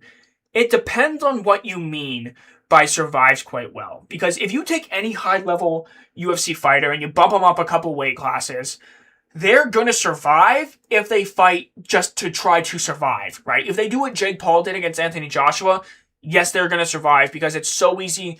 It's not easy to survive, but it's hard to knock someone out who doesn't really want to engage in fight. Now, I'm not saying that's what you mean. Like, Ilia Topuria probably wouldn't fight like that. But there is a point to be made. If he wanted to, he could survive in heavier weight classes, because it's hard to fight someone that doesn't want to engage. But if you're saying that you think Ilia Topuria would do a good job against the UFC welterweights, right? Why don't we just take a quick look at the welterweight rankings? And then I'll tell you who I think, right? Let's just do top 10, right? Like, do you think, for instance, Ilia Topuria could beat Joaquin Buckley? I think he's a much better fighter, but I think Buckley's too much of a step up. I think he's too big. I think one shot, Topuria's toast, right? Like, can he? I think he could beat Leon Edwards potentially, because Leon doesn't like that forward pressure and such, for instance, right? Kamaru Usman, I think he could beat Kamaru, potentially. Because even if Kamaru takes him down, Ilia might be able to scramble back up to the feet, and Kamaru's not a BJJ threat. So you could see how Ilia Topuria could win, but I'd probably favor Kamaru Usman. Sean Brady, I think Sean Brady's just too big. Carlos Prates, he's not nearly as technical as Ilia, but I think that Carlos will probably knock him out as soon as he lands one shot. Bilal Muhammad, I think that Ilia could beat Bilal. Bilal's not really much of a threat anywhere besides the wrestling. And I think that Ilia is definitely a better grappler. Michael Morales, I think the size is too much. Ian Gary, I think the size is also too much. Same thing with Shavkat. JDM would be interesting, but I think that the size would also be too much in that fight. And I think Islam wins. Like, I think that Ilia could do well. I don't think he would get completely, like, knocked out in the first round or submitted first round of every single fight. But I think that he can do better than expected. So, I guess I could see what you mean. Next up, Alex would beat John Jones if they fought in their primes. John struggled and arguably lost to Alexander Gustafsson and Dominic Reyes because of their reach. And John didn't have knockout power. So personally, I think Alex would be able to stalk John down and hit him with a clean left hook, get in the KO 1 or 2. And of course, if he fails to do so, John's going to choke my boy out. I'm just saying words. Well, I don't think Alex would beat John Jones. A prime John Jones? No. Right? No. I see what you mean. John generally struggles against guys who have a similar reach and height to him and can box decently well. The thing is, That was not Prime John that fought Dominic Reyes. It wasn't. Just look at that fight, right? Just look at that fight. He was not in his prime. Against Gus, he barely trained as well. So, I mean, I don't really think that those are good examples. They are good examples in terms of where John struggled, but John's going to take Alex down. The difference between Gus and Dominic Reyes is they are much better grapplers than Alex Pereira, and they have better takedown defense. So I would honestly say, I think John Jones would absolutely take down Alex Pereira within the first minute and choke him out. Also, John Jones' fight IQ is so good to the point that he's not just going to stand at range and allow Alex Pereira to left hook him. You know what he's going to do? He's going to take his right hand, glue it to his face like this. Go into orthodox, glue his right hand to his face so Alex can't land that left hook. Jab constantly, oblique kick, side kick, and go for the takedown. That's what's going to happen. Like, I don't think Alex Pereira has much of a chance against Prime John. Next up, Charles would have beaten Ilya if he just kept to his game plan. Oh, that's a hot take. It's a wrong take, but it's a hot take nonetheless. Charles would have beaten Ilya. No, because he doesn't have the durability and he doesn't have the striking defense to deal with someone like Ilya. The way to deal with Ilya, Charles kind of had a right game plan of trying to get in close and grapple. That was his best chance to victory. But it was never going to work because Ilya's grappling defense is also very good. His grappling is very good. I know people say it's overrated because he doesn't use it. Just because he doesn't use it doesn't mean it's not good. So I have to disagree with you on that one. But you know, I respect it. If Charles would have landed something big, which I guess he did land a right hand, but if he would have landed that right hand and followed up with a left hook, he could have rocked Ilya Topuria and possibly dropped him because Charles does hit hard. But he doesn't have the durability, and he doesn't have the striking defense. So unfortunately, no, I have to disagree with you. But that was a hot take, all right, to say the least. Next up, if Ilya wants to be a 3-division champion, he has more chances in bantamweight than in welterweight. He can't make bantamweight. He can't. He moved up to lightweight because he was struggling to make featherweight. He's not going to make bantamweight. So I disagree, because he wouldn't make the weight class to begin with. But in welterweight, it depends on who he fights, right? He would have to get a very favorable matchup. Like, I think his best chance of becoming a welterweight champion would be if he fought JDM. Because JDM's not like a one-punch knockout artist. He's a good combination puncher, but I think Ilya's a better boxer, and JDM's not going to grapple offensively. I could see how Ilya could potentially beat someone like a JDM, but I don't think Ilya's going to beat someone like an Islam. Because I think Islam's just too big in welterweight. I think he overpowers him. And he's got more ways to win. But I think that Ilya could potentially hurt Islam. Because I've never been the biggest fan of Islam's durability. Like, his chin's not necessarily the best. But that was also at lightweight where there was a big weight cut, you know, and his chin may have been more compromised. So, I don't know. It's kind of up to whatever you interpret it as. Kayla Harrison is overrated. Nunes is the underdog in this fight. Is she actually the underdog? No way. That's kind of crazy if that's true. What are the odds? Amanda Nunes is a plus 146 underdog to Kayla Harrison's minus 188. I can see why, though, because Amanda Nunes has been out for, 2.5 years now or something like that. I don't even know how old Amanda Nunes is either. But, she's 37, she's going to be 38 next year. I can see it. I think that Kayla Harrison's striking is abysmal in comparison to Amanda Nunes. If Amanda Nunes' striking is even, half as good as it was, or even 70% of as good as it was against, Juliana Pena and Irina Aldana, she's going to outstrike Kayla Harrison. It's just when the fight hits the ground is where it's going to get interesting. But, you know, I can see what you mean. Next up, Umar beats Jan. I disagree. However, I do respect the opinion. If you're going to say Umar beats Jan, it's going to be on the basis that you think Umar can take Jan down and control him. Or you think that he's going to keep Jan at range and outkick him. The problem is, it's very well known that Jan does better as the fight goes on. But there is the possibility that Umar could take him down. But the problem is, as well, is Umar's gas tank. He was gassing out after that Mario Bautista fight. If that fight goes into the 4th and 5th rounds, Jan's going to cook Umar.